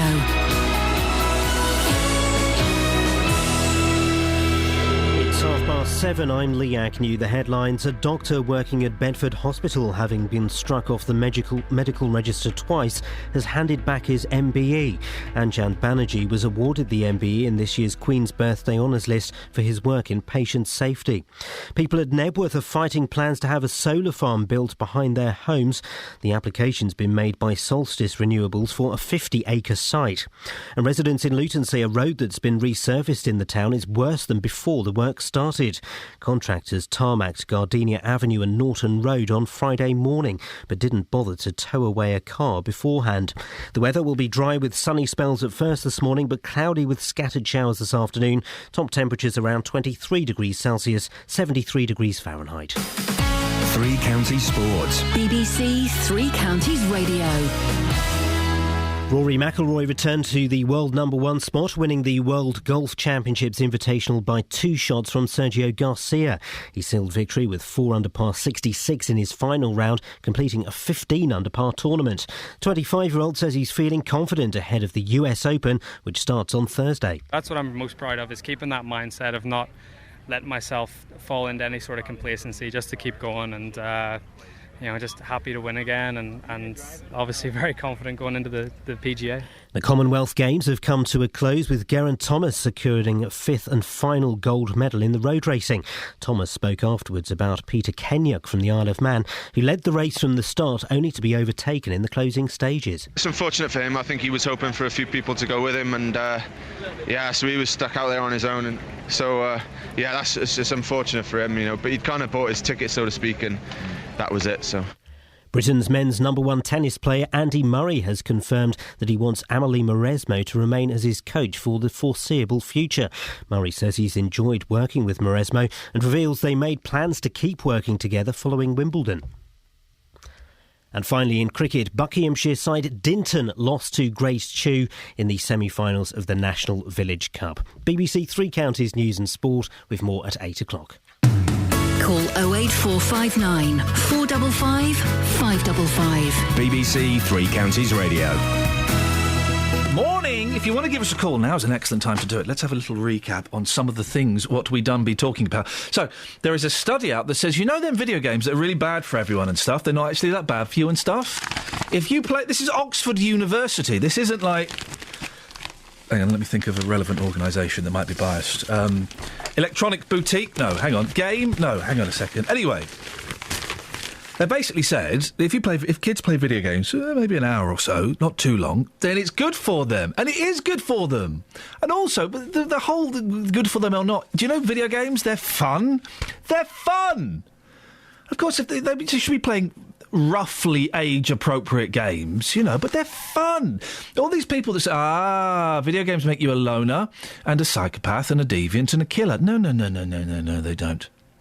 There was a story in the paper last week, I think probably the Mail, linking Call of Duty, which is quite a violent video game for adults, with people going off to fight in Syria. What? How on earth have you drawn that conclusion? Because the young men that went off to fight in Syria had played Call of Duty. It must have been that then. It couldn't have been the fact that, they ate cornflakes. Cornflakes linked to jihad in Syria. maybe they watched EastEnders. EastEnders linked to jihad in Syria. No, it was the Call of Duty what done it. Really? Guys?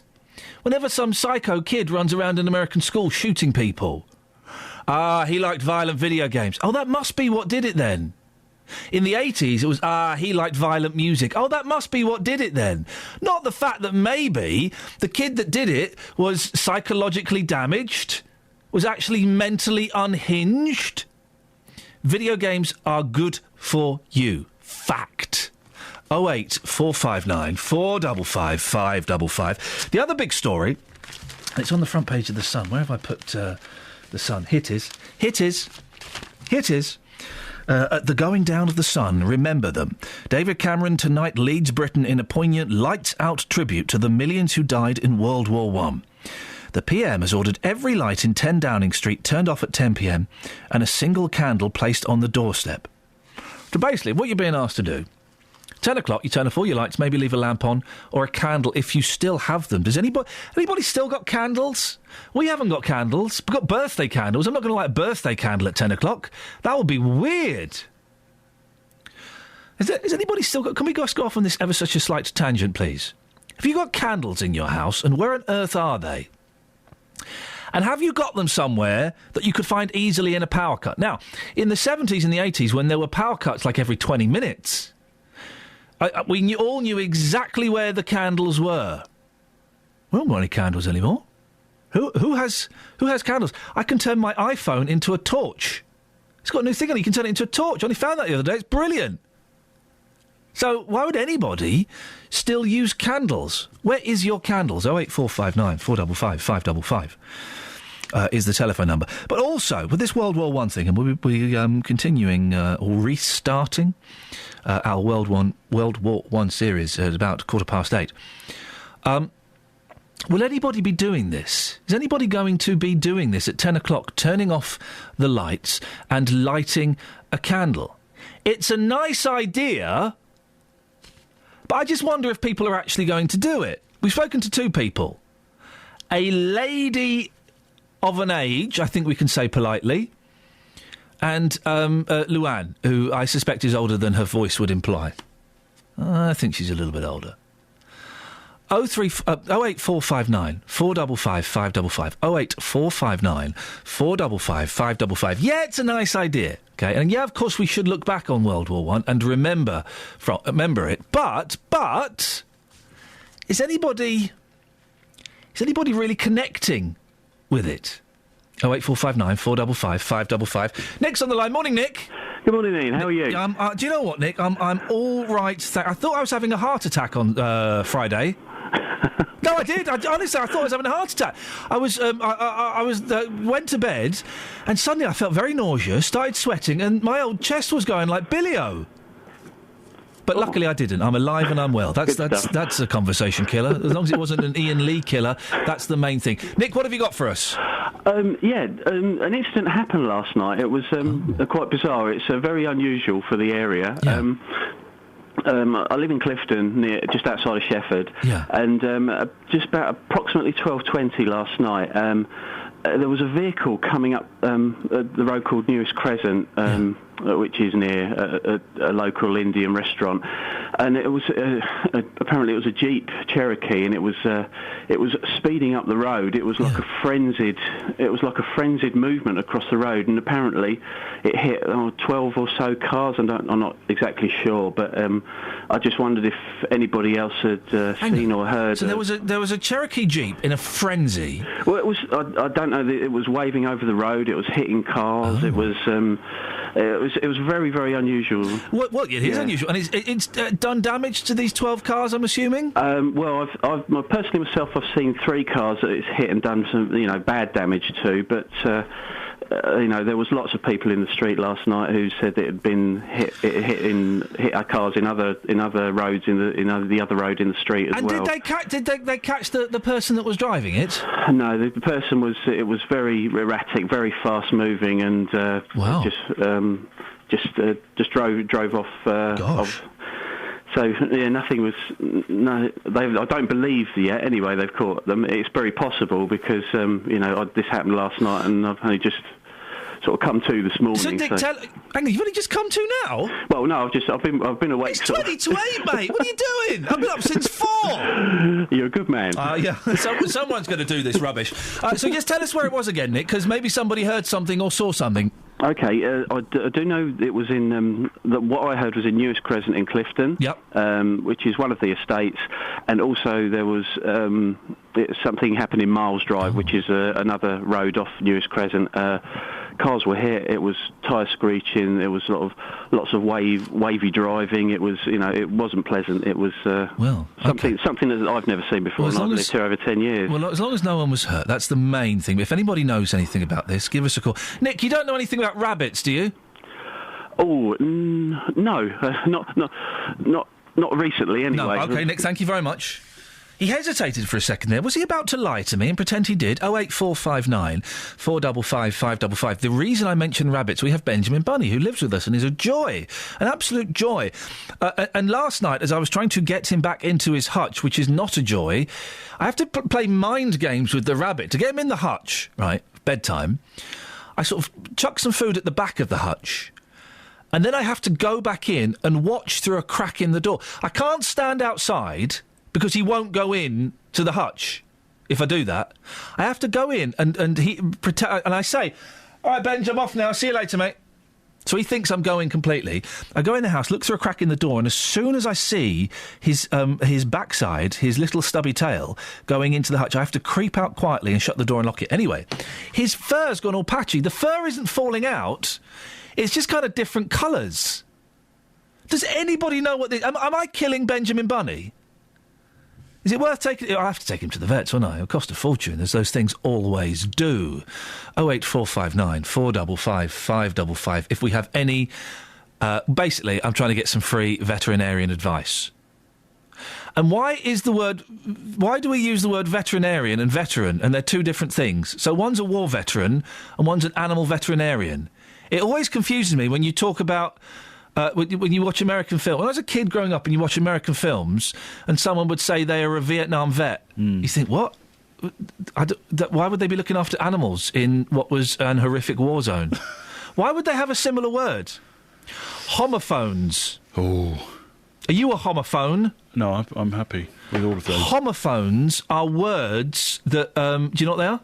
Are they words that get mistaken for other ones? They're words that are that sound the same but have different meanings. They're often spelt differently. So, 2 and 2 are homophones, or maybe they're the only ones. 4 and 4. 4 and 4 homophones, and 4. Bum and bum. No, dumb and dumb. No. Anyway, so homophones. And there was a fella. There's like this sort of college in the United States that's a language college, and the fella who's in charge of the website, each week they put up a new kind of word, and he put up a thing about homophones, and he was discharged for promoting homosexuality. Isn't that crazy? Gay and gay. Yeah. Well, maybe not.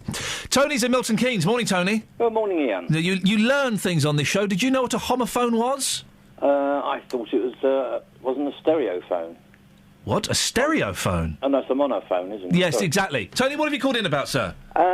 First World War commemorative thing. Are you going to be doing it? Yes, for one particular reason. Go on. Because it's a little-known fact. You can type it in on the internet, but there's very scant information. When the First World War broke out and Germany overran Belgium, the whole of Belgium came to Britain. In fact, me and hundreds of thousands like me are here because of having Belgian refugees in this country. Not that the whole of Belgium didn't come to Britain. Literally. Hang on a minute. The King and Queen, all of the Crown, all of the government, all of the structure, the civil service. Literally the whole... In World War One, you're saying literally the whole of Belgium came to Britain? Well, 150,000 Belgium... the estimation is between 225,000 and 265,000. That's official records. Gosh. But beyond that, it's likely to have been 1.2 million. Flippin' heck! Yeah, my grandfather was Belgian. He was from the Belgian Congo, and In 1916, once Germany overrun that, they were called out from there, and he came to Britain. Wow. He was a civil servant, so he got a good job. Met my grandmother, who was a munitions worker. Beautiful. And love struck. Yeah. And that was it. But you find there's very little information on it. Yeah. And I have been contacted by somebody at University College London who's writing a paper on it. Oh. But again, we've tried to get TV programmes to include it in the First World War commemorations. By 1917, you may have seen this, because Max Hastings has done a programme about this. Yeah. This country was on the brink of defeat because we ran out of the ability to produce munitions. We had no more cordite. We had no more factory workers. And so the Belgian refugees... They managed to turn it around. Tony, I'm moving on just because I'm late for the travel and the weather. Thank you very much. You've got the Belgian story out there. All of Belgium came to Britain? Travel news for beds, cards and bugs. BBC Three Counties Radio. There's an accident in Milton Keynes on Brinklow roundabouts where Tungwell Street meets Standing Way. Police are still there. One lane's blocked on the roundabout, causing queues. Quite busy on the A602. Speed sensors picking up delays between Stevenage and Watton Stone. Delays in both directions, our speed sensors suggest. The M1 slow London bound 10 to 9 approaching the Redbourne turn-off. Anti-clockwise M25 usual congestion 20 to 16 now. That's Kings Langley all the way around to the M40, and it's busy into London on the A1 as well as the M1, actually fairly heavy southbound towards Junction 2. James Worley, BBC Three Counties Radio. Thank you very much. All of Britain was full of... No, hang on a second. All of Belgium came to Britain? Really? All of it? That's not... No. 7:47, it's Monday the 4th of August. I'm Iain Lee. These are your headlines on BBC Three Counties Radio. A Bedford doctor who was struck off in 2002 is handing back his MBE. People in Nebworth are unhappy about a solar farm that could be built near their homes. And it's exactly a century since the start of the First World War. Let's get the weather. Beds, Herts and Bucks weather. BBC Three Counties Radio. Hello there, plenty of sunny spells around today. A few isolated showers though this afternoon. Not all of us will see them, but there could be some heavy ones. Temperatures up to about 22 or 3 degrees Celsius.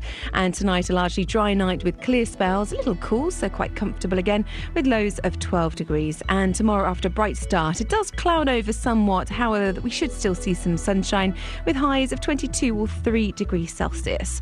And Wednesday we have a band of rather heavy showers pushing through for much of the day. Thursday, though, we have sunny spells and isolated showers again, returning to heavy rain on Friday. That's your latest forecast. Nick Coffer, across Beds, Herts and Bucks. I'm at Bletchley Park today for a very, very important special occasion. For me, being out of the studio is about putting faces to names and bringing to life all that's brilliant about Beds, Herts and Bucks. If you know the high street here and you've never seen what goes on behind you really should, because it's like a whole new world. Nick Coffer. I think for my listeners, they get a chance to hear about places they may never have visited. In fact, they may never have heard of. And also, they hear the stories from the people that bring those places to life. That is one of the mysteries of Abbots Langley Fire Brigade. Nick Coffer, across Beds, Herts and Bucks on BBC Three Counties Radio. Call 08459 455 555. BBC Three Counties Radio. Now, residents in Luton say a road that's been resurfaced in the town is worse now than it was before the work started. Contractors were in such a rush to complete the work on Gardenia Avenue and Norton Road on Friday that they tarmacked around a car rather than towing it away. Well, has there been any improvement over the weekend? Our reporter Justin Dealey has been back to Gardenia Avenue this morning. Justin, we've seen the pictures on Facebook. Yeah. It looks rather shonky. Yeah. And there's a car parked there when I thought procedure in those situations was the car should have been towed away. Absolutely. So you've got this resurfacing work which has taken place, and, you know, it's quite unusual for a car to be parked up when that's happening. They've just gone round the car. It looks absolutely incredible. It's very shonky. But, yeah, people saying to us that, what was the point? I've been talking to Giovanni Vitali a few moments ago. He claims now that his road is absolutely ugly. It's disgusting to look at. So here's what happened when I spoke to Giovanni. Well, Giovanni, we're standing on Gardenia Gardenia Avenue. It looks a bit of a mess. Has anything changed at all since Friday? No, not at all. The work crews haven't returned. This is, as I understand it, the finished surface. When you see that surface outside your property, what's your initial thoughts? It doesn't look great. It must be said. The rainwater seems to pool on top of the surface. I'm not even entirely sure why they did it in the first place. There weren't any potholes. There were no cracks or loose parts of the road in the first place. So they've completely messed up a road that was perfectly fine. Yes, completely. Wow. Incredible. So on Saturday, you mentioned rain. It rained quite heavily on Saturday, certainly Saturday afternoon. What happens here when it rained? So the water was just pooled on the top of the road in quite big puddles that were just sitting there on top of the road and not running off. It's just where the surface is so uneven. And there were just big dips in it everywhere that the water was just sitting in. The surface is uneven. You can see where some lorries have gone down the road and they've left permanent grooves in the road in the surface. And that car as well, which wasn't removed when these roadworks were taking place, that massive hole in the road is still there. It is still there. The car has since moved, but they haven't returned to fill in the surface. So there's just a 3-metre gap where there was a car. So you can just see it's just going to lift up where they've not finished off the surface. You're ultimately paying for this because you're a local council taxpayer. Luton Borough Council. Somebody's not going to come on the programme from the council this morning. What would you like to say to them? I'd just like to ask them why they've done it. There was nothing wrong with the road. I've seen other roads around Luton that have got the same signs up saying the same work is going on, and those roads are perfectly fine as well. So I'm just baffled as to why they'd want to spend the money on roads that were fine when there are other roads that are in very poor condition that could do with the work. I'm sure that you're being told, like us, that every council, Luton Borough Council, saying the same to us, that we haven't got that much money, we're having to save money, and you just think this is a complete... And that's a waste of money, clearly.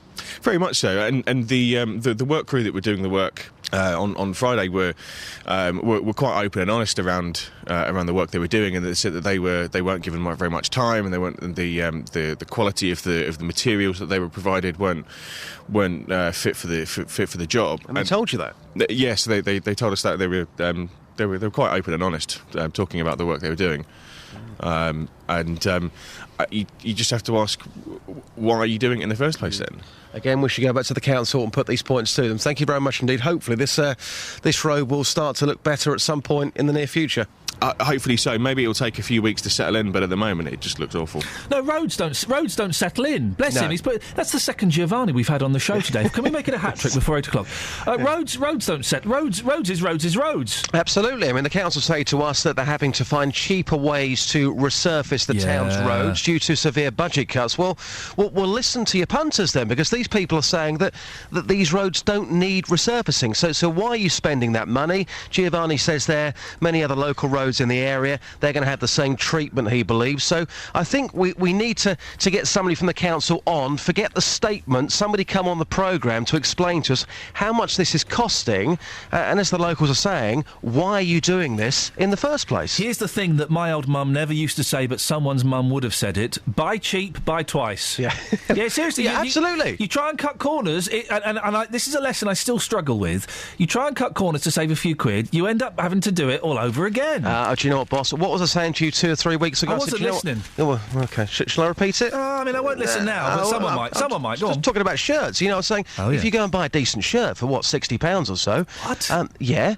That's 60 quid on a shirt? That will last you, probably, if you treat it well, a good 10 years. What? You can go and buy 3 cheap shirts for 60 quid, the same price, and within a year, you'll have to throw them away. We've had a real glimpse into your world. Justin, in the next hour... Yes. World War I, 100 years today, where people are being asked to turn off their lights and light a candle. I think it's a cracking idea. I just wonder how many people will actually be doing it. It's a lovely idea on paper, isn't it? I have spoken to a couple of people about this already this morning in Luton, and they were saying to me, no, I won't be doing it. I mean, the people I spoke to didn't even know about this in the first place. So this evening, they won't be turning out their lights. They won't be lighting a candle. I'm not convinced I'll find anybody this morning who will be doing that tonight. I could be wrong. Justin, we'll speak a little bit later on about that. Thank you very much indeed. I've just noticed that The Sun have done some spoof... Maybe it's been taken out already. They've done some spoof covers of The Sun. Who do you think you're kidding, Mr. Kaiser? Dred Zeppelin? Guff. Lisa's from Caldecock. Good morning, Lisa. Good morning. You can help with rabbits, can you? Yes, I should imagine he's just molting. I've got two. I've got an English giant Lops and a Rex. A Rex? And my English giant, the little girl, she likes being groomed by Biscuit, the little boy, but she doesn't groom him back, so he's all patchy and looks all funny and different colours. I gave Benji a good brush last night. He sat still long enough for me to brush him. Oh, you're lucky. Yeah, I know. But it's still kind of... there's different colours and different textures. It's just different colours. It doesn't look like any hair's falling out. No, you probably won't see it because rabbit hair is so fine that it just sort of drifts away. Or the only other option is he might have a little bit of a mite, but because he's not going bald as such, I just reckon he's just molting. Should I take him to the vets for a little check-up? It might be worth just popping in there to make sure he is all right. But I'd probably say he's just molting. They're weird pets, rabbits. They are. When Benji passes, I don't think I'm going to get another rabbit. They're hard work for very little reward. Whereas cats, you put in a lot of effort and you get a lot back. Dogs, I imagine the same. But rabbits, you put in all this effort, you don't get much back. No, they are good fun. My one's took to digging up the garden at the moment. My large English lot. Oh yeah, so. Benji's dug a trench underneath his hutch. Little so-and-so. Yeah.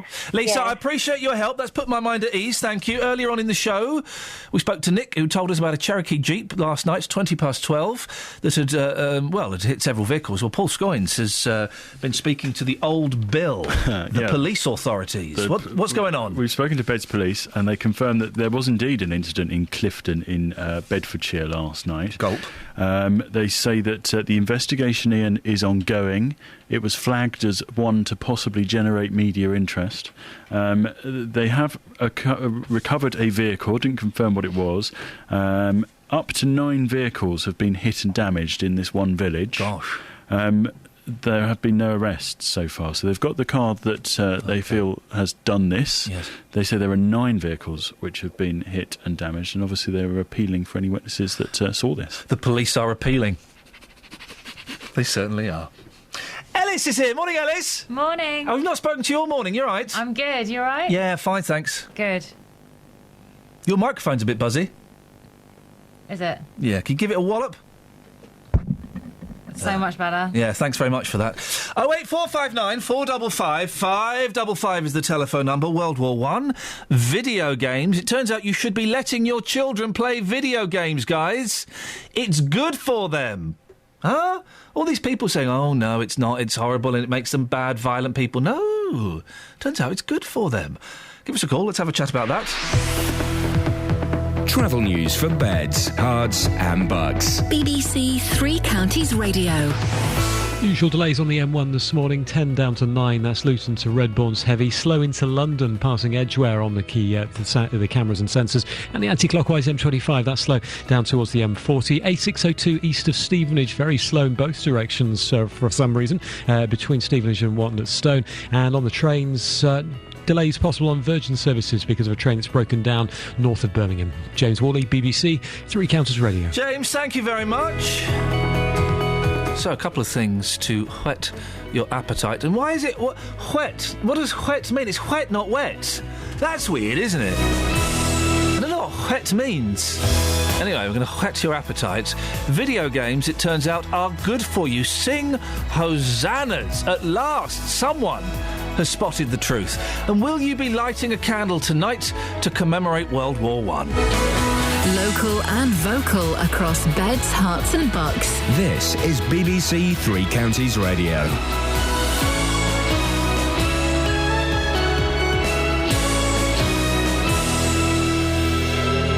It's 8 o'clock, I'm Lee Agnew. The headlines: Bedford doctor returns his MBE, a candlelit memorial to remember the First World War, and people in Nebworth say they don't want a solar farm. BBC Three Counties Radio. A doctor working at Bedford Hospital, having been struck off the medical register twice, has handed back his MBE.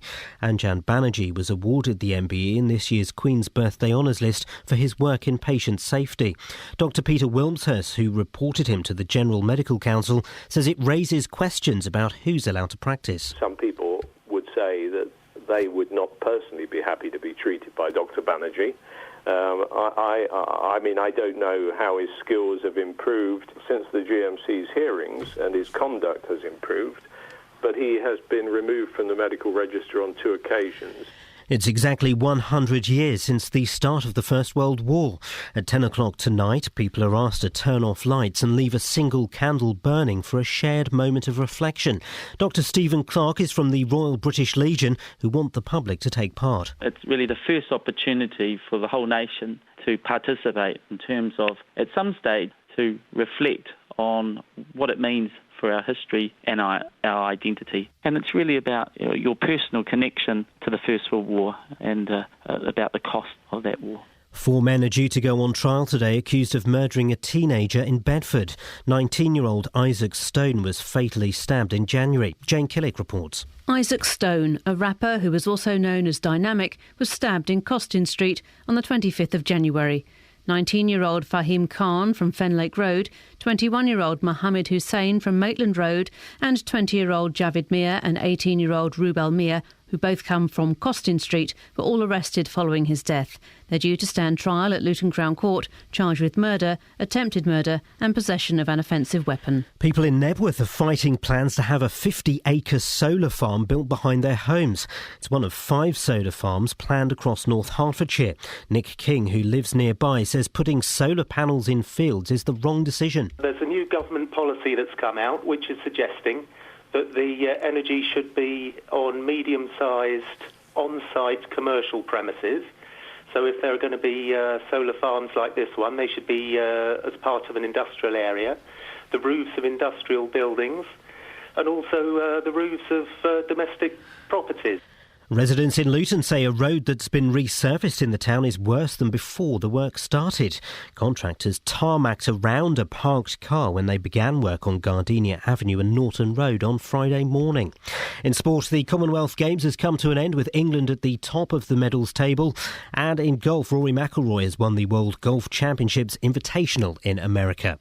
The weather will be dry with sunny spells at first this morning, but cloudy with scattered showers this afternoon. Top temperatures around 23 degrees Celsius, that's 73 degrees Fahrenheit. You can get the latest news and sport online at bbc.co.uk/Three Counties. BBC Three Counties Radio's big tour of beds, hearts and bucks. Homely, friendly.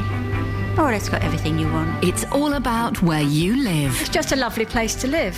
Everybody's friendly. And all this week, we're featuring Amptill and Flitwick. Flitwick is a good community, small town with everything you need there, from a supermarket to a swimming pool. The big tour of beds, hearts and bucks. BBC Three Counties Radio.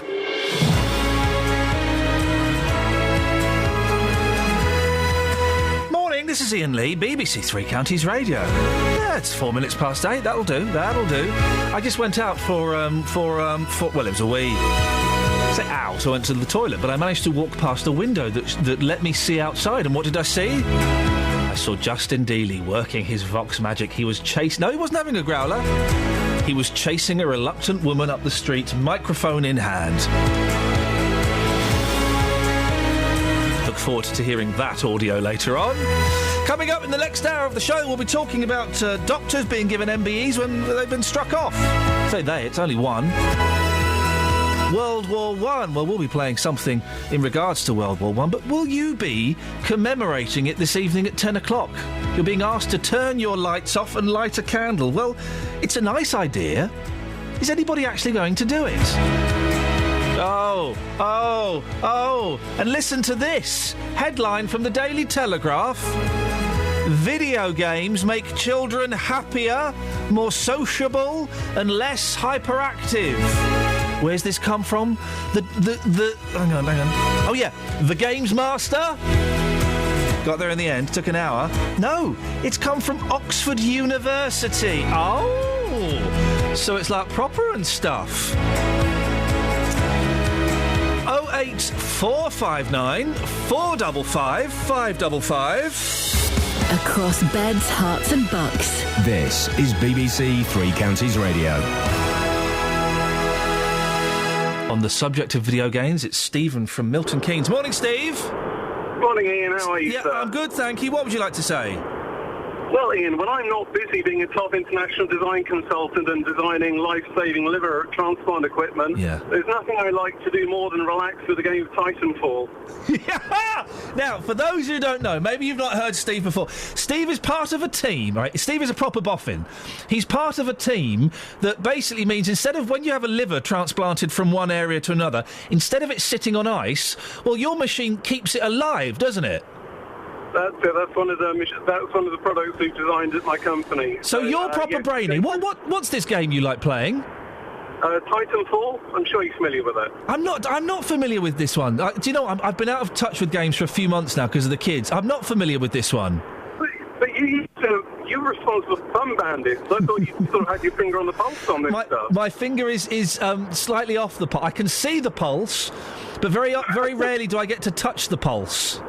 Oh, how old are your kids now? 4 and 2, and I'm not allowed to let them know that video games exist, despite video games paying for a certain, proportion of my house. Right. But you're intelligent chap. You have achieved things in your life.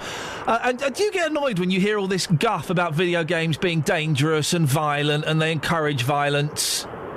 I think you made a really good point earlier when you were sort of discussing about the jihadists having played video games. A lot of people mistake correlation for causation. I think you made the point very elegantly that you could just as easily put their violent tendencies down to eating cornflakes or watching EastEnders. Well, actually, watching EastEnders does make me rather violent. Yeah, that was a particularly good example, the EastEnders one, yeah. But no, my brother had a Videophone console when I was very young, but for me, my sort of video game ownership started with the Sega Mega Drive. Oh, baby. And then went through Sega Saturn, PlayStation, Dreamcast, which was a fantastic console, Xbox 360, and now I'm sort of fairly dedicated PC gamer. Yeah, I know, you see, PC games, you've lost me a bit. But listen, don't get me started on the Dreamcast, Steve. Don't get me started on the Dreamcast. One of the greatest consoles ever made and was destroyed by Sony and their lies about the PlayStation. Steve, thank you very much indeed. Allow me a little bit of geekiness every now and then, for goodness sakes. 08459 455 555. Video games are good for you. That's now officially a fact.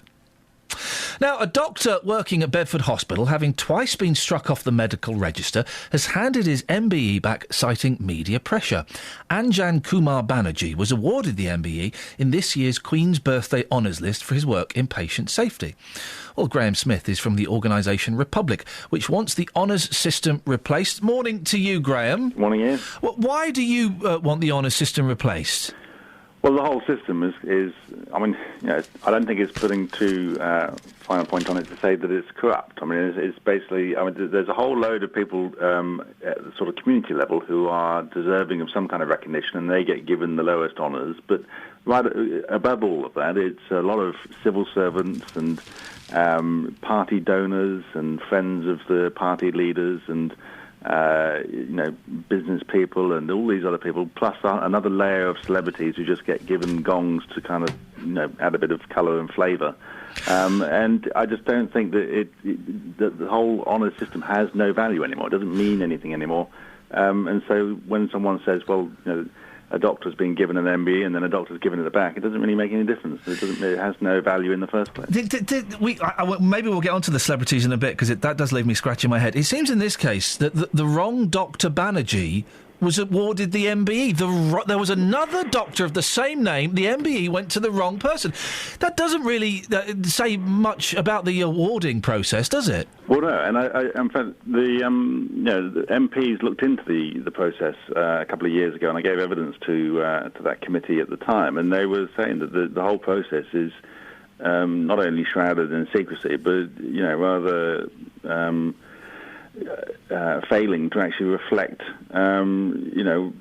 people's sort of desire to award people in the community. So people in the community were saying, well, we don't really get much of a say in what's going on. So I think there's a huge disconnection between the people in London who are kind of sifting through all the awards, who don't know these people. They're just reading what they're sent.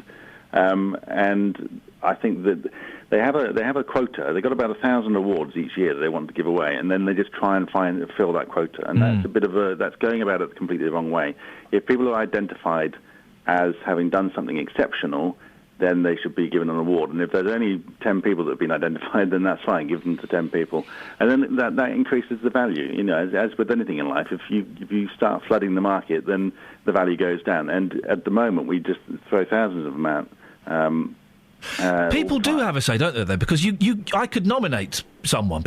Members of the public can nominate people, can't they? Yes, certainly. But I mean, those are the minority, and those are also generally the ones that get the lowest awards. The knighthoods go to the grandees and the Tory party donors, the Labour Party donors, and the business people, and the people that have given money to the English National Opera and all this kind of thing. They also go to senior civil servants. A lot of people get the most senior honours simply for doing their job, whereas people that genuinely work hard, often voluntarily doing good things for their community, get the lowest honours. But one of the examples that came up when I was talking to MPs was someone who gave money to the Tory party and also gave money to the English National Opera.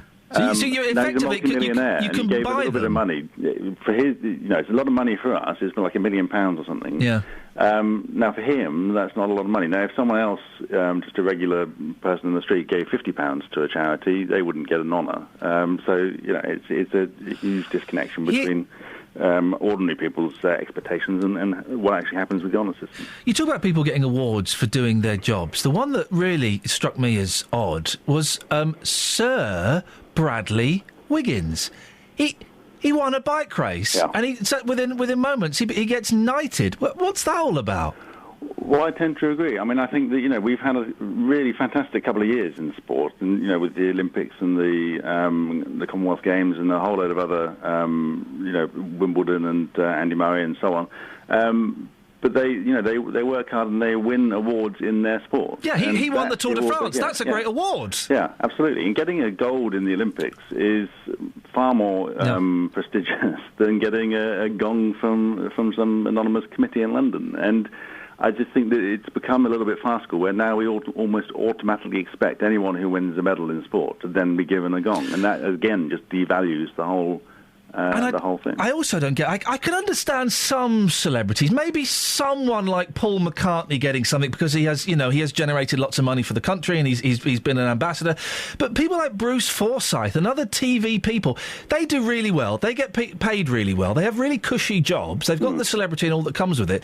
So for them to get honours has always struck me as very odd, very peculiar. When there are people out there helping dying babies and far more important things. Well, I agree, and I don't agree with Paul McCartney getting a gong either, because he's generated an awful lot of money for himself as well. He's simply done something which he loves doing, which is great. Good luck to him. And I think the honours really ought to be limited, really restricted to those who have really gone above and beyond normal expectations of what you do in society. Obviously there's another category for bravery. You get that in the armed forces. There's also similar awards in civilian life, but beyond that, then those people that really go above and beyond, the normal sort of standards of community, contributing to the community should get something. But it really has to be exceptional, and doing something which you love and doing something which you're earning money for should not then give you a gong. And no celebrity should get it. I don't think any journalist should be allowed to get it, because I think it's a way in which MPs. Politicians can then start to mould public opinion, and they offer them up, and this is why I said it's corrupt, because they offer up gongs, or the promise of gongs, in order to get Graham, but be honest, or loyalty or whatever. Be honest though, if you got a letter saying you were going to get an MBE, you would think about it, wouldn't you? Well, if I got one, yeah, you would think about I'd it. be somewhat surprised if I got one, but I think my personal reaction would be to send her straight back. No, come on, I don't know if your mum is still with you, but your family, there'll be people that would be so proud of you if you'd got one. You'd consider it, wouldn't you? I think a lot of people would. Bear in mind that for a living, I campaigned to get rid of the monarchy and the honour system. So I think that most people unlikely. I know would be somewhat surprised and appalled if I even thought about accepting one. And I wouldn't want one. If I did something exceptional beyond my job, and I was awarded something, let's say, for example, I jumped in front of a train to save a child, for example, and I was given an award for bravery, then fine. But, I mean, I haven't done that, and I don't think that someone should be given an award simply for doing what they're paid for. Graham, fascinating. So really nice talking to you. Thank you. Graham Smith from the organisation Republic. Well, what do you think about that? And we can talk about this, Doctor. We can also talk about the honours system in a wider detail. What do you think? Do we need to rethink it? I disagree slightly on Paul McCartney, but I can understand Graham's point. But let's start with Bradley Wiggins. Shall we start with Bradley Wiggins, Paul? Always with the Bradley Wiggins. Your hero, I believe. Yeah.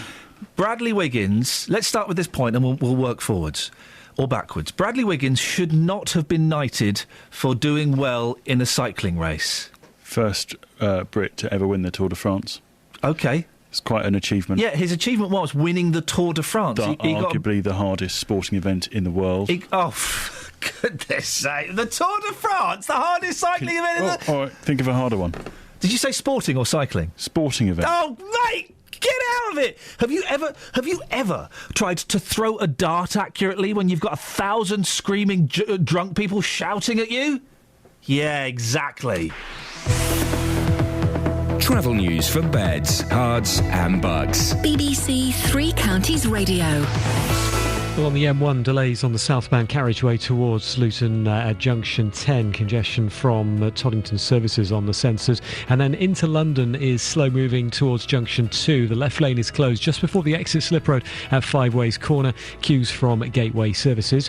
M25, anti-clockwise 20 to 16. Really slow this morning. Kings Langley all the way around to the M40. A602, we've found out the reason for the delays between Stevenage and Watnett-Stone. It looks like there are roadworks with temporary traffic lights that are in place until the end of Wednesday near to Hooks Cross. And if you're heading onto the A1, well, into London, very heavy from Stirling Corner to Mill Hill Circus. Usual congestion there. On the trains, Virgin say possible delays up towards the northwest because of a train that's broken down between Wolverhampton and Birmingham New Street. James Worley, BBC Three Counties Radio. Thank you very much indeed.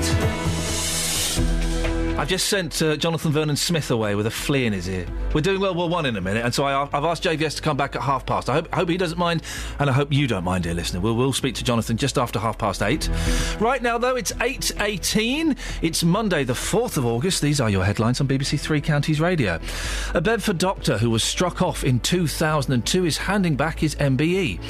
Developers of a solar farm at Nebworth have refuted claims it will be too noisy. And a candlelit vigil is being held this evening to mark a century since the First World War. BBC Three Counties Radio.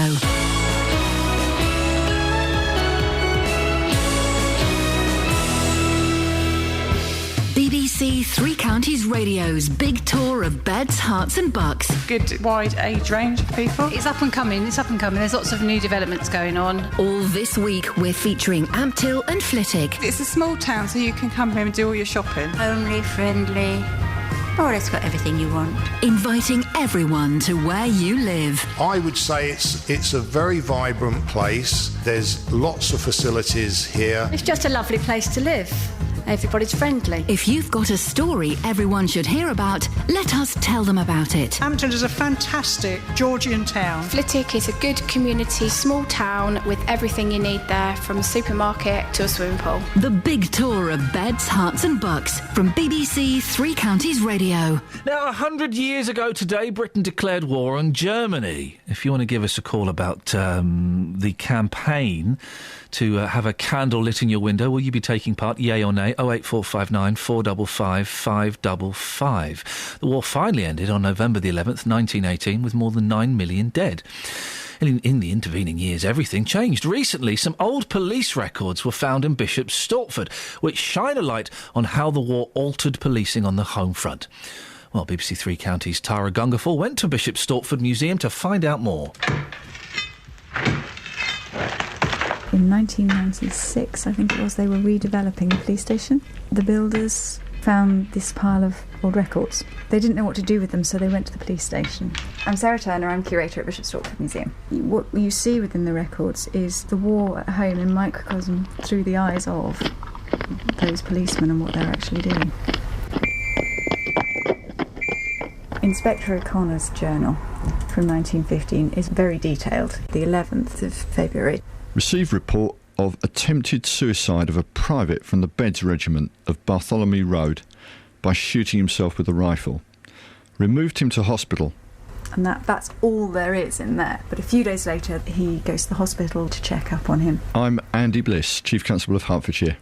As police officers now and then, you can't cut yourself completely emotionally from what you deal with, and I suspect that very much is the human side of the inspector, having dealt with another human being in absolute meltdown, actually showing humanity and going and seeing him in hospital to see if he was okay and perhaps say a few nice words to him. That's often what we do.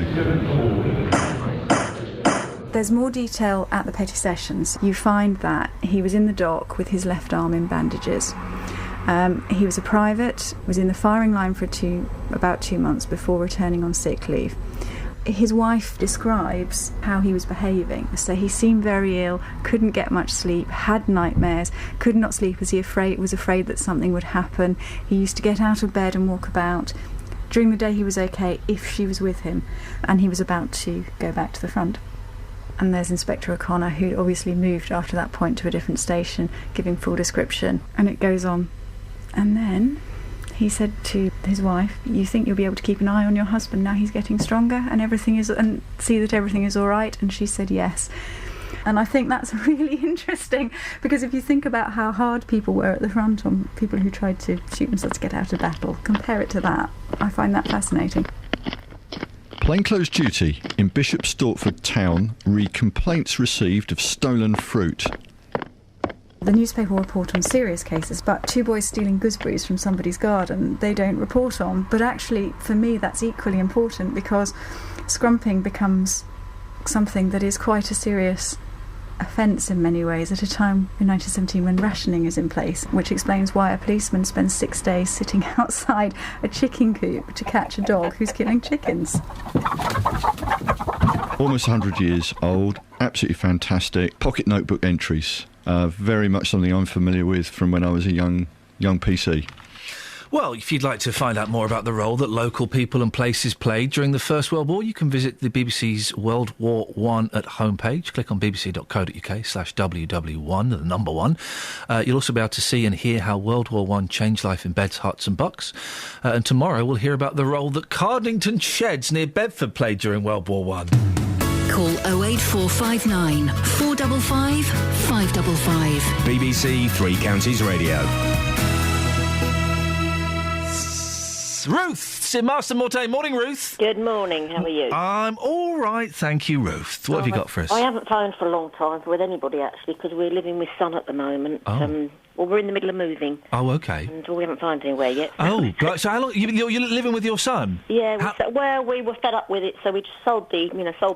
I bet he loved that, didn't he? Well, we're living next door to where we lived before, actually. Oh. He's on his own with son, and so I'm looking after children. You know. How long have you been living with son? About 3 weeks at the moment. Oh, OK. Has he gone mental yet? No, but he has his girlfriend moving in a couple of weeks, so we should hopefully be departing soon. Have you found anywhere? We have, yeah. I've got a few questions tomorrow, but they're making the most of it while we're here. Oh, well, so they're getting free babysitting? Well, they've had it for a long time, but we're moving down to the Isle of Wight. Oh, blimey. We're a bit more difficult. So. Yes. Oh, Ruth, I feel we've had a nice little round robin there, Ruth. Yeah, I have, yeah. I'm Luann's mum, anyway. Oh, I'm sorry to hear that. I'm so sorry to hear that. Yeah, she is older than she sounds, but equally, I feel about 90 when I talk to her. I imagine she's about 59. No. No? No. 48? No. 46? No, keep going down. She's no younger than 43. No, she is. She's 42. Oh, OK, so she's older than me. That's all that counts. No, she's not. I'm not going to tell you how old she is. Oh, OK, well, well done. Ruth, you've called in. You're not called in to embarrass your family, although you've done that very successfully. Well done. No. This World War I thing tonight, are you doing it? Yes, I am. Why? Because I think, as a mark of respect, it's one thing a lot of people don't have nowadays, or kids don't have installed in them, is respect. And I think if everybody, from the day they were born, was taught. I don't believe in this beating them up and things like that, but they're taught respect, pleases, thank yous, and to respect yourself and your elders. Yeah. And if it wasn't for them, who knows where we would be now? I look at some of the documentaries. I mean, and some of them were 16 years old. And it was kids. They were kids. Yeah. And they went out there and they did it willingly for their country, the same as many of them still do. And I really don't think that any of them get the respect they actually deserve. And I don't think anybody realises. I think part of the thing with World War I, there are two things. It was 100 years ago, so I would imagine that I certainly find, as a 41-year-old, I find it difficult to connect with it. And I do try. I don't brush it off dismissively, but I struggle to connect with it in the same way that I connect with World War II, because my grandparents were involved in that. Yeah. And also, you say 9 million people died. It's just such a huge figure. Yeah, it's hard to personalise it and imagine the faces and the names, isn't it? Yeah, but I've got one of my favourite aunt, actually, the elderly one. She was 102 when she died. Her first husband died in it, and his name's on the memorial in Ampthill. Well, there you go, then. And you sort of look at it, and then, having family and friends that have been involved in the wars, the Holocaust and everything, it brings it closer to home. Now, Ruth, just going off on a slight tangent, you mentioned respect, and I know that you've not done a particularly good job bringing up Luann because she's obviously trouble. But successful, though. Well, yeah, I know. My little boy, he's 4 years old. Yeah. He's been a right little... He's really pushing it at the moment. He's a boy. Is that a difference? Well, I know there's obviously a difference. It is sometimes. Winkles and woo-woos. Our youngest one, who I'm looking after, is 5.5, right. And he is the little angel. He really is. But when he flips, he is lethal. Last night, right? So my eldest, he's 4.5, yeah. And he was really pushing it. Okay, and he wouldn't get out of the bath. And fair play, he'd not been very well that day. He'd been throwing up that day, but he was still pushing it. And he's there in the bath, and he says to me, I said, right, we're going to get out of the bath now. No, I will not. Right. I said, son, you're getting out of the bath now. You disgust me. I said, I beg your pardon. You disgust me. Don't you dare speak to me like that. He's copying Daddy. Whoa, what? Really? I think so. I don't think I've used the word disgust, or have I? Maybe. You've got a play school. Yeah. Yeah, they pick things up. Yeah. You know what I do? I actually use reverse tactics with them mostly. Oh, go on. No, pull the plug out, get out, and it's like going out the door. I see you ready, they're messing about. I said, right, I'm going, I shut the door. I'm coming. Oh, I've done that in the past. Yeah. And then 10 minutes later, he's sat in an empty bath, covered in bubbles, still refusing to get out. Yeah. Fine, just leave it. Just do it a couple of times. Okay. Leave him overnight? Older. Yeah, you could do. Yeah, but I'll take a blanket in there. Ruth, thank you very much. There we go. Child rearing tips from the olden days. I'm not sure we can advocate leaving children in baths. Yeah, you wait until you have kids, Paul. Then you'll do anything you need to. To quote Malcolm X, by any means necessary. Is that what you do? Yeah, by any means necessary. Mr. X certainly had a good point. I think he was talking about bringing up children. I'm not totally sure what his beef was. It probably translates. Yeah. You disgust me. I got really... Don't you talk to me like that, son. You disgust me. Hey, you remember the story we did last week about the spitting? Not really. I don't really... OK, so there was a story last week that we did about people who... I miss Simon Lederman. Go on. That was when the radio was great here. Yeah. And when Ledders was doing it. Oh, this idiot now is a Lee fella. His big brother used to be on the TV. He used to work with Ricky Gervais, so he thinks he's a big man, but he's obviously not. He's living his career in reverse. Let's get Simon Lederman or even Gaunty back. He doesn't go on about it either. No. The spitting story we did, hey? Yeah. Do you remember that? Yeah. Shall I fill you in? After this. Travel news for beds, cards and bugs. BBC Three Counties Radio. And we'll start on the M1, very heavy southbound towards Toddington services on the sensors. Slow into London with an accident at junction 2, Five Ways Corner. M1 slow from London Gateway services. And if you're on the M40, very heavy out of London up to the M25. Anti-clockwise M25, slow moving in patches from 20 Kings Langley down to 16 the M40. It's slow east of Stevenage, between Stevenage and 1 at Stone. The A602 slow towards the temporary traffic lights by Oaks Cross Farm. Work continues there to the electricity cables until Wednesday. And on the trains, possible delays on Virgin West Coast mainline trains because of a breakdown between Wolverhampton and Birmingham New Street. James Worley, BBC Three Counties Radio. Across beds, hearts and bugs. This is BBC Three Counties Radio.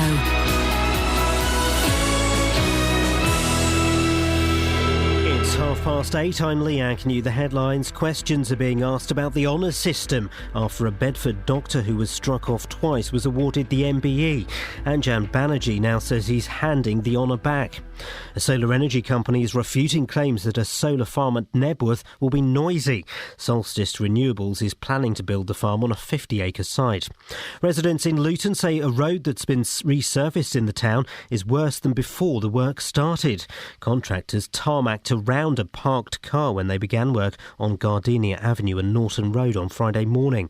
The weather will be dry with sunny spells at first this morning, but cloudy with scattered showers this afternoon. Top temperatures around 23 degrees Celsius, that's 73 degrees Fahrenheit. Three Counties Sports. BBC Three Counties Radio. Starting with golf, and Rory McIlroy won the WGC Bridgestone Invitational by 2 shots from Sergio Garcia in Ohio last night. He sealed victory with a 4-under par final round 66 to finish 15 under for the tournament. That result, combined with McIlroy's British Open win 2 weeks ago, sees him replace Adam Scott as world number 1. It feels great. To get that number 1 spot again is very special. It's a nice title to hold, and hopefully I can hold on to it for a little while longer. The Commonwealth Games in Glasgow have come to an end with the closing ceremony last night. England topped the table ahead of Australia with 174 medals. That includes 58 golds. Britain's men's number 1 tennis player Andy Murray has confirmed that Amelie Mauresmo will remain as his coach for the foreseeable future. Murray slipped to 10th in the world rankings after splitting with former coach Ivan Lendl and spending time out with a back injury. Murray says he's determined to get back to winning ways. The rankings don't lie in. I need to start winning more matches to push my ranking back up there. But the main goal for me is to try to win Grand Slams. That's what motivates me. In cricket, Buckinghamshire's side Dinton lost to Grace Chew in the semi-finals of the National Village Cup. And the Milton Keynes Dons host newly promoted Premier League side Leicester this evening with a 7:45 kick-off at Stadium MK. BBC Three Counties News and Sport, more at 9 o'clock. Call 08459 455 555. BBC Three Counties Radio. We have some classic bands before we come on air. Classic. My finger was riding the fader, thinking, I don't want this classic bants to ever end, but it had to end. It had to end. And no more bants. No more. We's on air. Sorry for sending you away earlier. We're doing World War I all this week, so so I gather. Half past is see half past all this week. Yes, is that fine? It's a date. I look forward to it. I look forward to having you at 1:30 every morning this week. Gosh. What's on your show today? Coming up on this morning's Big Phone In, have you you've heard this story, I presume, today, that Sir Richard Branson says parents should be allowed to take their children out of school to go on holiday during term time. I'd missed that, but good for him. The multimillionaire Virgin boss argues family trips are an invaluable part of childhood and that young people could learn more from a holiday than they would in the classroom. He voiced his support for the pro-term time holiday campaign after British parents, Mr. and Mrs. Skelcher, were fined £400 for taking their children out of school to visit a dying relative in Australia. Well, from 9 this morning, I want your views on this. Do you think it's acceptable to take children out of school to go on holiday? I'm gauging from you do then. I do, my wife doesn't. One of the many things we disagree on. Oh. Yeah, she wouldn't, I would, at a moment's notice. Why would you, though? Because, isn't it... I mean, let me just present these arguments to you. Let's see if you can bat them away like a pro. Well, no, if they're the same arguments that my wife would come up with, I would just be storming out of here slamming the door. But let's carry on. Well, don't do that. Right, OK, here we go. Here's number one, then. Yeah. So number one is that ultimately you are teaching children to be disrespectful to the school rules. You are teaching children that there is more to life than what can be taught from a book. Oh. Next, number two. That was a good one, wasn't it? Well, it was. Yes, it was good. Number two, they may miss out on valuable schooling and valuable education, and it will take ages for them to catch up. The taking ages for it to catch up is a myth, and I would speak to the teachers before and ask them if there was anything significant that they were going to miss, and if they were, could I take it with them? But then you're putting the teacher under undue pressure when they're going to have to help your child catch up on top of all the other work they're having to do. What pressure am I putting them on by going to them in advance saying that we're going to be away between these dates? Is there anything significant? If there is, do you think you could give us some homework to do on holiday? You're being selfish because ultimately you're taking your children away because you want a holiday, not because they need one. Au contraire, I'm being generous of spirit by taking my children to show them outside of the confines of the classroom and allow their imaginations to go wild. They may even pick up a foreign language. From 9, I'm going to see if people agree with you or not. Do you think it's acceptable to take children out of school to go on holiday? I'd love your call on 08459 455 555. And it's cheaper. Call 08459 455 555. BBC Three Counties Radio. What's this in my running order? Spitting update. No. Before the spitting update, and we'll get there in a second. JVS. What? No. What's this on my screen? It says Whisper voiceover Justin Dealey. Dare I play it? I'm going to play it. Okay. If you hear a whisper, give us a shout. Oh, there we go. It's just more of the wonderful catchphrase. We'll have that. Catchphrase is building its support, Ian, I think. If you hear a whisper, give us a shout. If you hear a whisper, give us a shout. There we go, guys. It certainly really is. We've had several whispers today. Yeah, and they're turning into shouts. They're turning into shouts? Here comes a shout now. Last week we heard about a spate of spitting incidents in Bedfordshire where people have been stopped by a white van. This is horrible. Stopped by a white van. Excuse me, love, you give us directions. You go over there. Yeah, where do you want to go? And then the bloke in there would spit at them. Several incidents in Leighton Buzzard and also reports of some others in Houghton Regis. Well, we spoke to Katie, who got spat at, and it sounds like it could be quite flippant, right? But if you imagine that happening to you or to your wife, it's horrible. And Katie was very, very upset. We also spoke to Sergeant Andy Rivers from Leighton Buzzard Police Station, who was investigating. He said that he'd come back on the show on Monday. Sergeant Andy Rivers is back on the show this morning. Good morning, Andy. Thanks for getting back in touch. What's the latest? Yeah, good morning to you all. The latest is we went and saw Katie last week. We've taken a detailed statement from her and have seized the T-shirt that might have some forensic evidence on it. Yep. And the process is now it's with an officer to investigate, and the T-shirt will be submitted for forensics. It's whether or not Bedfordshire Police will decide that is something they want to submit, but we will be submitting it. OK. And I would imagine that Katie was quite relieved that someone went and spoke to her. I haven't spoken to her, but we did phone her straight after the show. Brilliant. And arrange an appointment to go and see her.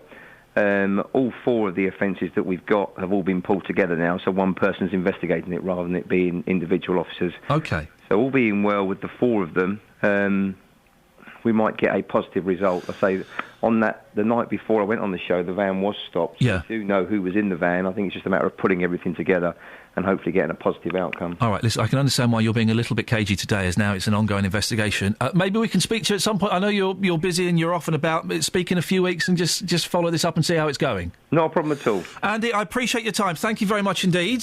Sergeant Andy Rivers, 08459 455 555. On FM, AM, online and digital radio. This is Iain Lee. On BBC Three Counties Radio.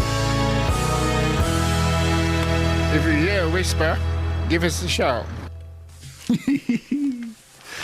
So, what are we talking about? Let's reset the stall, shall we, a little bit? A few big things. The honours system. Can anybody justify celebrities getting honours just because, they do a lot of work for charity?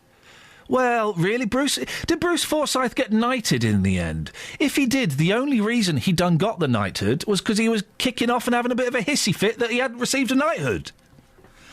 We should be giving honours to people who are there holding sick children's hands when they die, or people who make a difference to their community. Not people like Bruce Forsyth and Karen Brady, for goodness sakes, multi-millionaires who are doing really well in their job. Come on, guys. OK, hang on, just for a second. Yeah. The Karen Brady you talk about, Yeah. she's being talked about as being a potential future Lord. Yeah, she's a being CBE. Made a peer. Yeah. That's different from getting a kind of an MBE. She's a CBE. She is a CBE. That's what I'm talking about. She's a CBE. I am talking about... I'm not talking about her being a peer or anything like that. That's a whole other corrupt That is system. I'm talking about the fact that Karen Brady, CBE, is a CBE. She's done a lot for the country.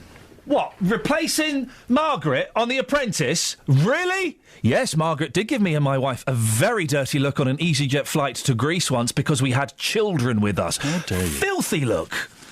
But really, Karen Brady should get a CBE for not giving me and my wife a dirty look? I don't think so. I've got confused there. There's a lot of the news a lot in the papers today about her being potentially turned into a peer. I know. I've subsequently realised that, and I'm backing down. Well, is that back down going to include an apology to me? It'll go through your people. You could say it on the radio. No, it'll go through your people. It means more when it's in writing. It means more when it's said in a public forum in front of not many people. I'll go to the Luton Town Centre. Probably be more people there, let's be honest, after the latest figures. It's a joke, guys. It's a joke. Get over it. We're talking about that. We're also talking about video games. Turns out they're good for your kids. Yes. All you people that say, video games, they encourage violence. No, they don't. Because most people can tell the difference between sitting there pressing the X button and shooting a pixelated character and going out and creating violence in the real world. 08459 455 555. And World War I, it's 100 years since the start of World War I. People are being encouraged to sit in their homes in the darkness at 10 o'clock at night with just a candle lit. Is anyone going to do it? Really? Lynn's in Bletchley. Lynn, are you going to do it? Yes. Tell me why. As a mark of respect for all of those that have lost their lives, we all know people that have got relations, or further back, if we haven't got anybody ourselves, that died in the First World War, but not just the first, Second World War, and past and present conflicts. And I think we should mark it. See, I haven't. I don't know my family tree well enough to know if any of my relatives fought in World War I. And I don't... And by the way, listen, I'm not knocking this idea. I think it's a cracking idea. I think it's a nice idea. I'm just questioning it. Just questioning if people will do it. I don't know of anybody who has a direct connection with World War I. I'm sure there must be, but I don't know it. There is. I do the poppies every year in Bletchley, and I speak to lots of people, and they tell me all different stories, and some are from their relations that they lost during the First World War, and the Second, obviously, and obviously present conflict. So you hear, so there is people, and I know there's going to be a lot of people tonight. I've already got my poppies up at the window. Yeah. And I would be doing my candle.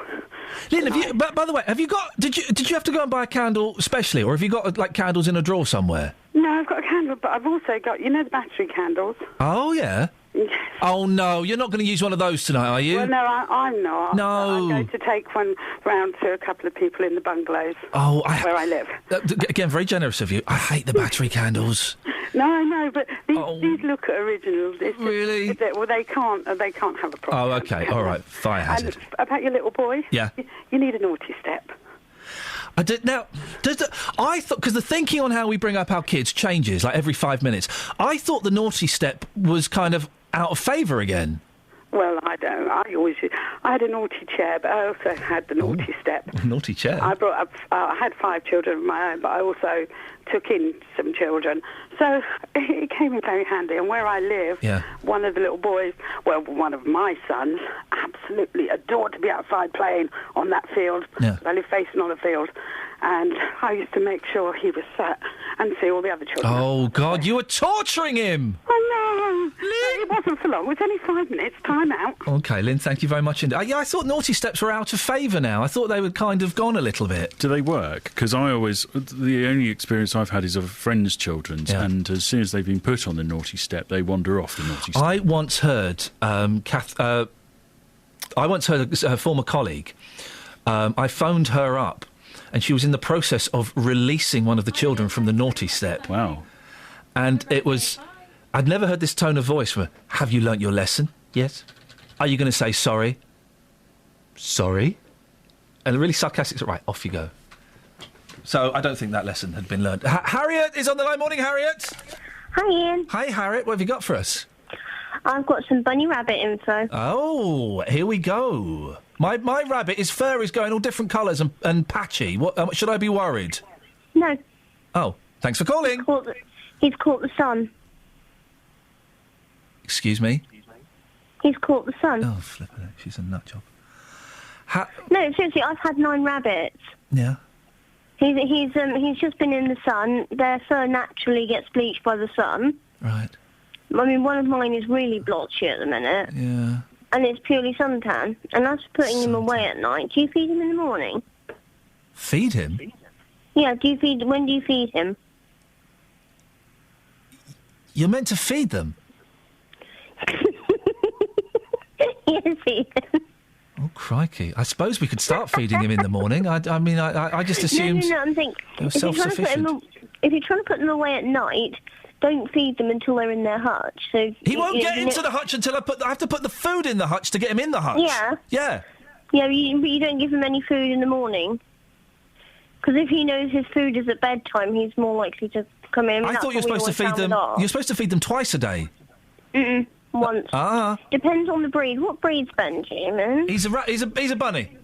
He's a bunny. Okay. Fair play. Thank you very much indeed. Suntan on a rabbit! Are you bonkers? Travel news for beds, cards and bugs. BBC Three Counties Radio. The A602 really slow east of Stevenage. Between Stevenage and Walnut Stone, there are temporary traffic lights set up outside Oaks Cross Farm. That's causing delays each way, east and westbound on the 602 this morning. The A1M, usual heavy traffic, 8 to 7, passing Stevenage. It's very busy, by the way, southbound on the A1 at Black Cat, approaching the Black Cat roundabout and the ongoing works. The M1 is heavy 12 to 10. Into London, easing off. The accident down at Five Ways Corner has cleared. Anti-clockwise M25, well, that's slowed down towards junction 16 for the M40. And on the trains, possible delays on the West Coast Main Line. Virgin reporting half-hour delays, up to half-hour delays because of a train that broke down earlier north of Birmingham. James Worley, BBC Three Counties Radio. Thank you very much. A suntanned rabbit. That was a wind-up call, yeah? We just had a prank call on the show, didn't we? 8:47. It's Monday, the 4th of August. I'm Iain Lee. These are your headlines on BBC Three Counties Radio. A Bedford doctor who was struck off in 2002 is handing back his MBE. Developers of a solar farm at Nebworth have refuted claims it will be too busy. And a candlelit vigil is being held this evening to mark a century since the First World War. Will you be taking part? Do you feel any connection with it? 08459 455 555. We'll talk to Justin about that. But before that, let's get the latest weather. Here's Georgina. Beds, Herts and Bucks weather. BBC Three Counties Radio. Hello there, lots of sunny spells around today and into this evening, but a few scattered showers as well, mainly this afternoon. Some of them will be heavy, but we won't all have them. Some of us will have a dry day. Temperatures reaching 22 or 3 degrees Celsius. And tonight should be largely dry, a few clear spells. Temperatures down to 12 degrees, so fairly cool and comfortable. And a bright start to tomorrow. It does cloud over a little, but there should still be some sunshine around and similar temperatures to today. On Wednesday, though, we have a band of rather heavy showers pushing through for much of the day. Thursday, sunny spells and isolated showers, and then we return to heavy rain on Friday. That's your latest forecast. Thank you very much. James has sent an email. Ian, could you please tell the chappie from traffic there is no accidents on the corner of Tongwell and Standing Way in Milton Keynes? Thank you very much, and I hope you're having a better day than I'm having. With football, no day is just a day. December. It's a day where memories are made. It's going to be put in by Andre Gray. February the 15th, 2014. It's a second goal for Luton Town. A chance for 3-0 and a chance for game over. What a team goal for Luton Town. Penalty, Andre Gray puts it in. It's 5-0. Cross in towards Andre Gray, who tucks it in for number 6, but it'll be tucked in with Liverpool. 7-0. With Three Counties Sport, we'll make every day memorable. The 2014-2015 season starts on Saturday, August the 9th on BBC Three Counties Radio. Vi får gå ut og whisper. Det kan være sjovt. Call 08459 455 555. BBC Three Counties Radio. I like the mushy peas. That makes me laugh every time. That's David Guest, former wife of the woman whose mum was Dorothy, Liza Minnelli. And he was asked on a red carpet, what do you like so much about living in England? And his reply was... I like the mushy peas. It's my favourite bit of audio ever. That's from like about 8 years ago, and I managed to find that somewhere. Matt's in Luton. Morning, Matt. Morning. How are you, boss? I'm all right. Yeah, good. You don't sound it. You sound as miserable as ever, but go on. Oh, I've got a bit of a stinking cold. So. Oh, I'm sorry to hear that. Yeah, I bet you are. Yeah, not really. Yeah. What have you got for us? You were on about getting your boy out of the bath. Yeah, wouldn't get out of the bath, and he said I was... you disgust me, he Well, said. the reason he said that, he's exactly like you. Excuse me? He's picked that up from you. I beg your pudding? You know what I'm talking about. Yeah, I know exactly what you're talking and then about. all you got to do is get the shower and just put a cold shower on him quickly. What? And he's straight out. You need to spray a 4-year-old with freezing cold water? Don't need to be freezing. Just get the shower, turn it on. Why don't I do it with boiling water? Well, you could do, but that would be a bit cruel. Yeah. And you think that yours isn't cruel? No. Wait, listen. It's quick. It's quick. Matt, listen, it's not 1914, OK? You're not 5 years old again, having a bucket of water chucked over you and some coal while you're having a bath in the frying pan like you did in old days. Oh, very good. Yeah. Why don't you insult me more often? OK, I will do if you want. You're not having to go scrumping to steal apple because you've not got enough bread in ration and we never saw banana till we were 52 years old.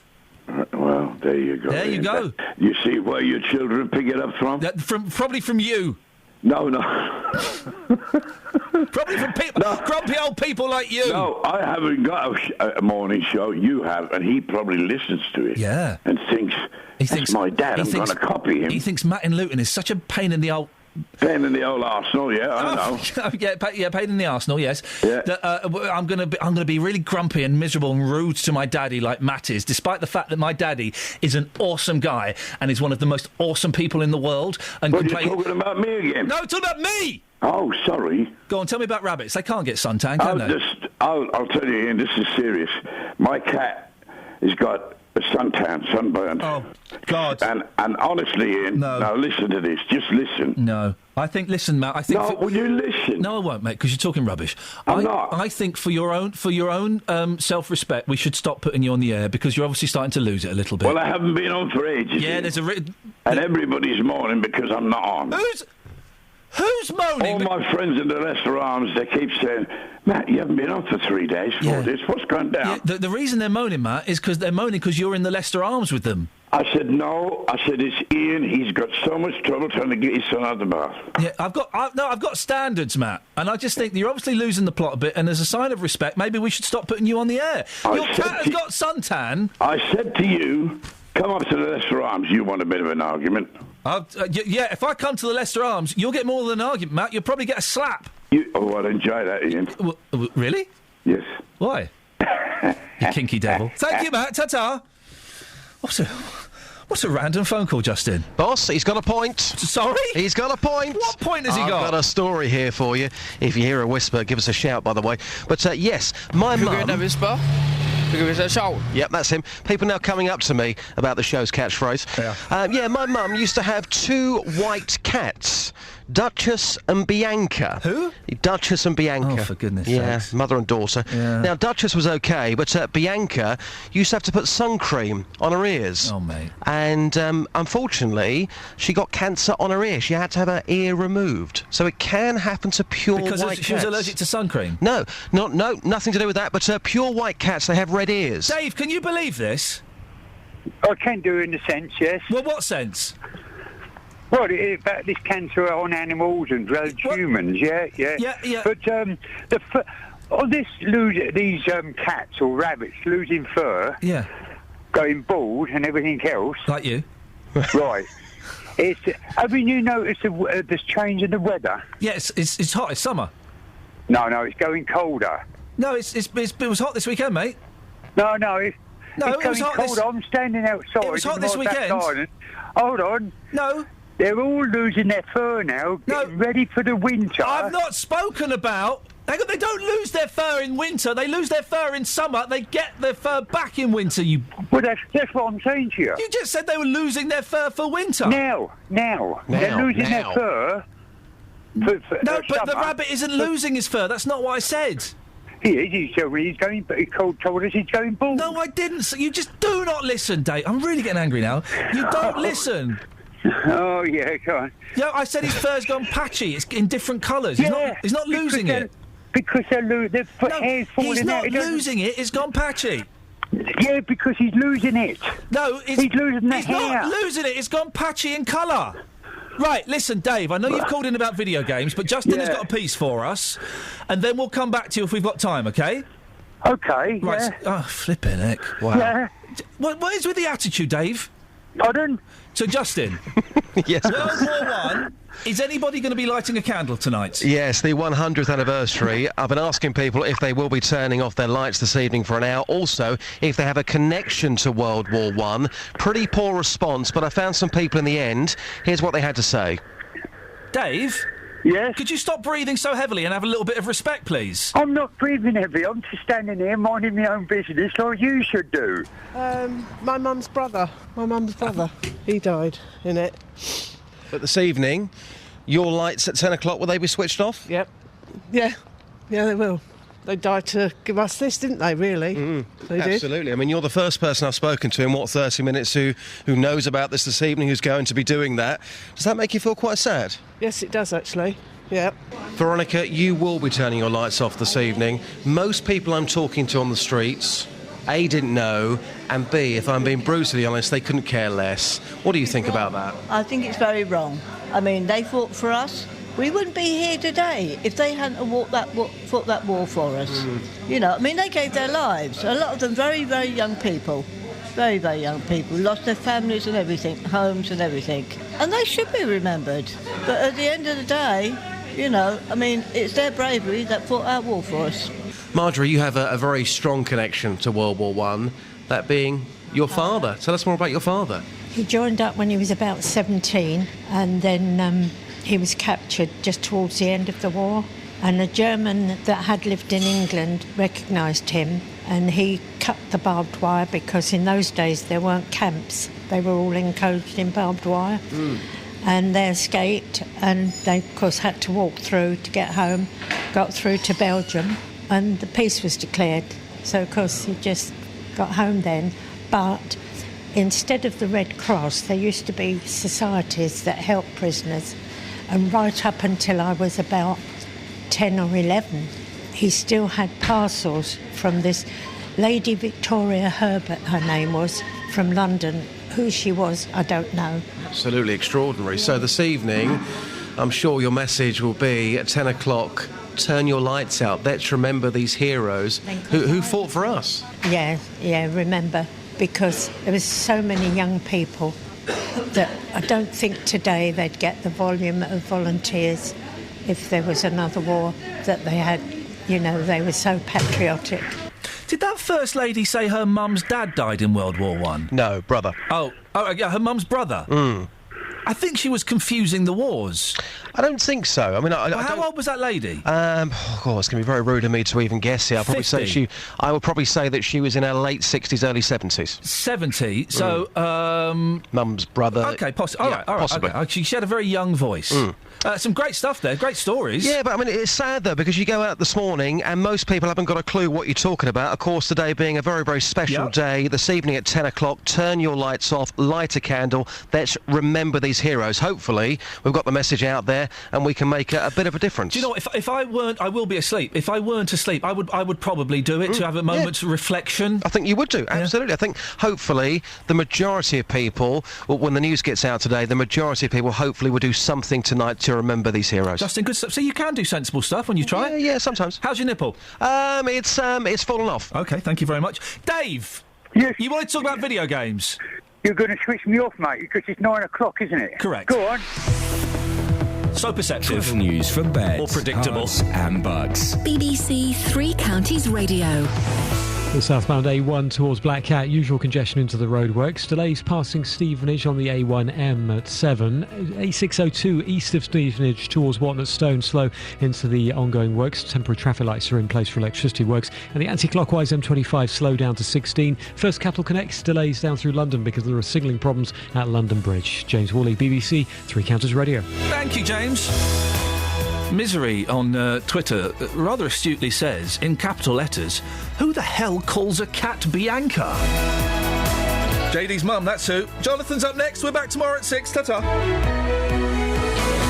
Local and vocal across beds, hearts and bucks. This is BBC Three Counties Radio. Thank you, Iain. Good morning. Welcome to the JVS show. I'm Jonathan Vernon-Smith. It's Monday, it's 9 o'clock, and on today's Big Phone In, do you think it's acceptable to take children out of school to go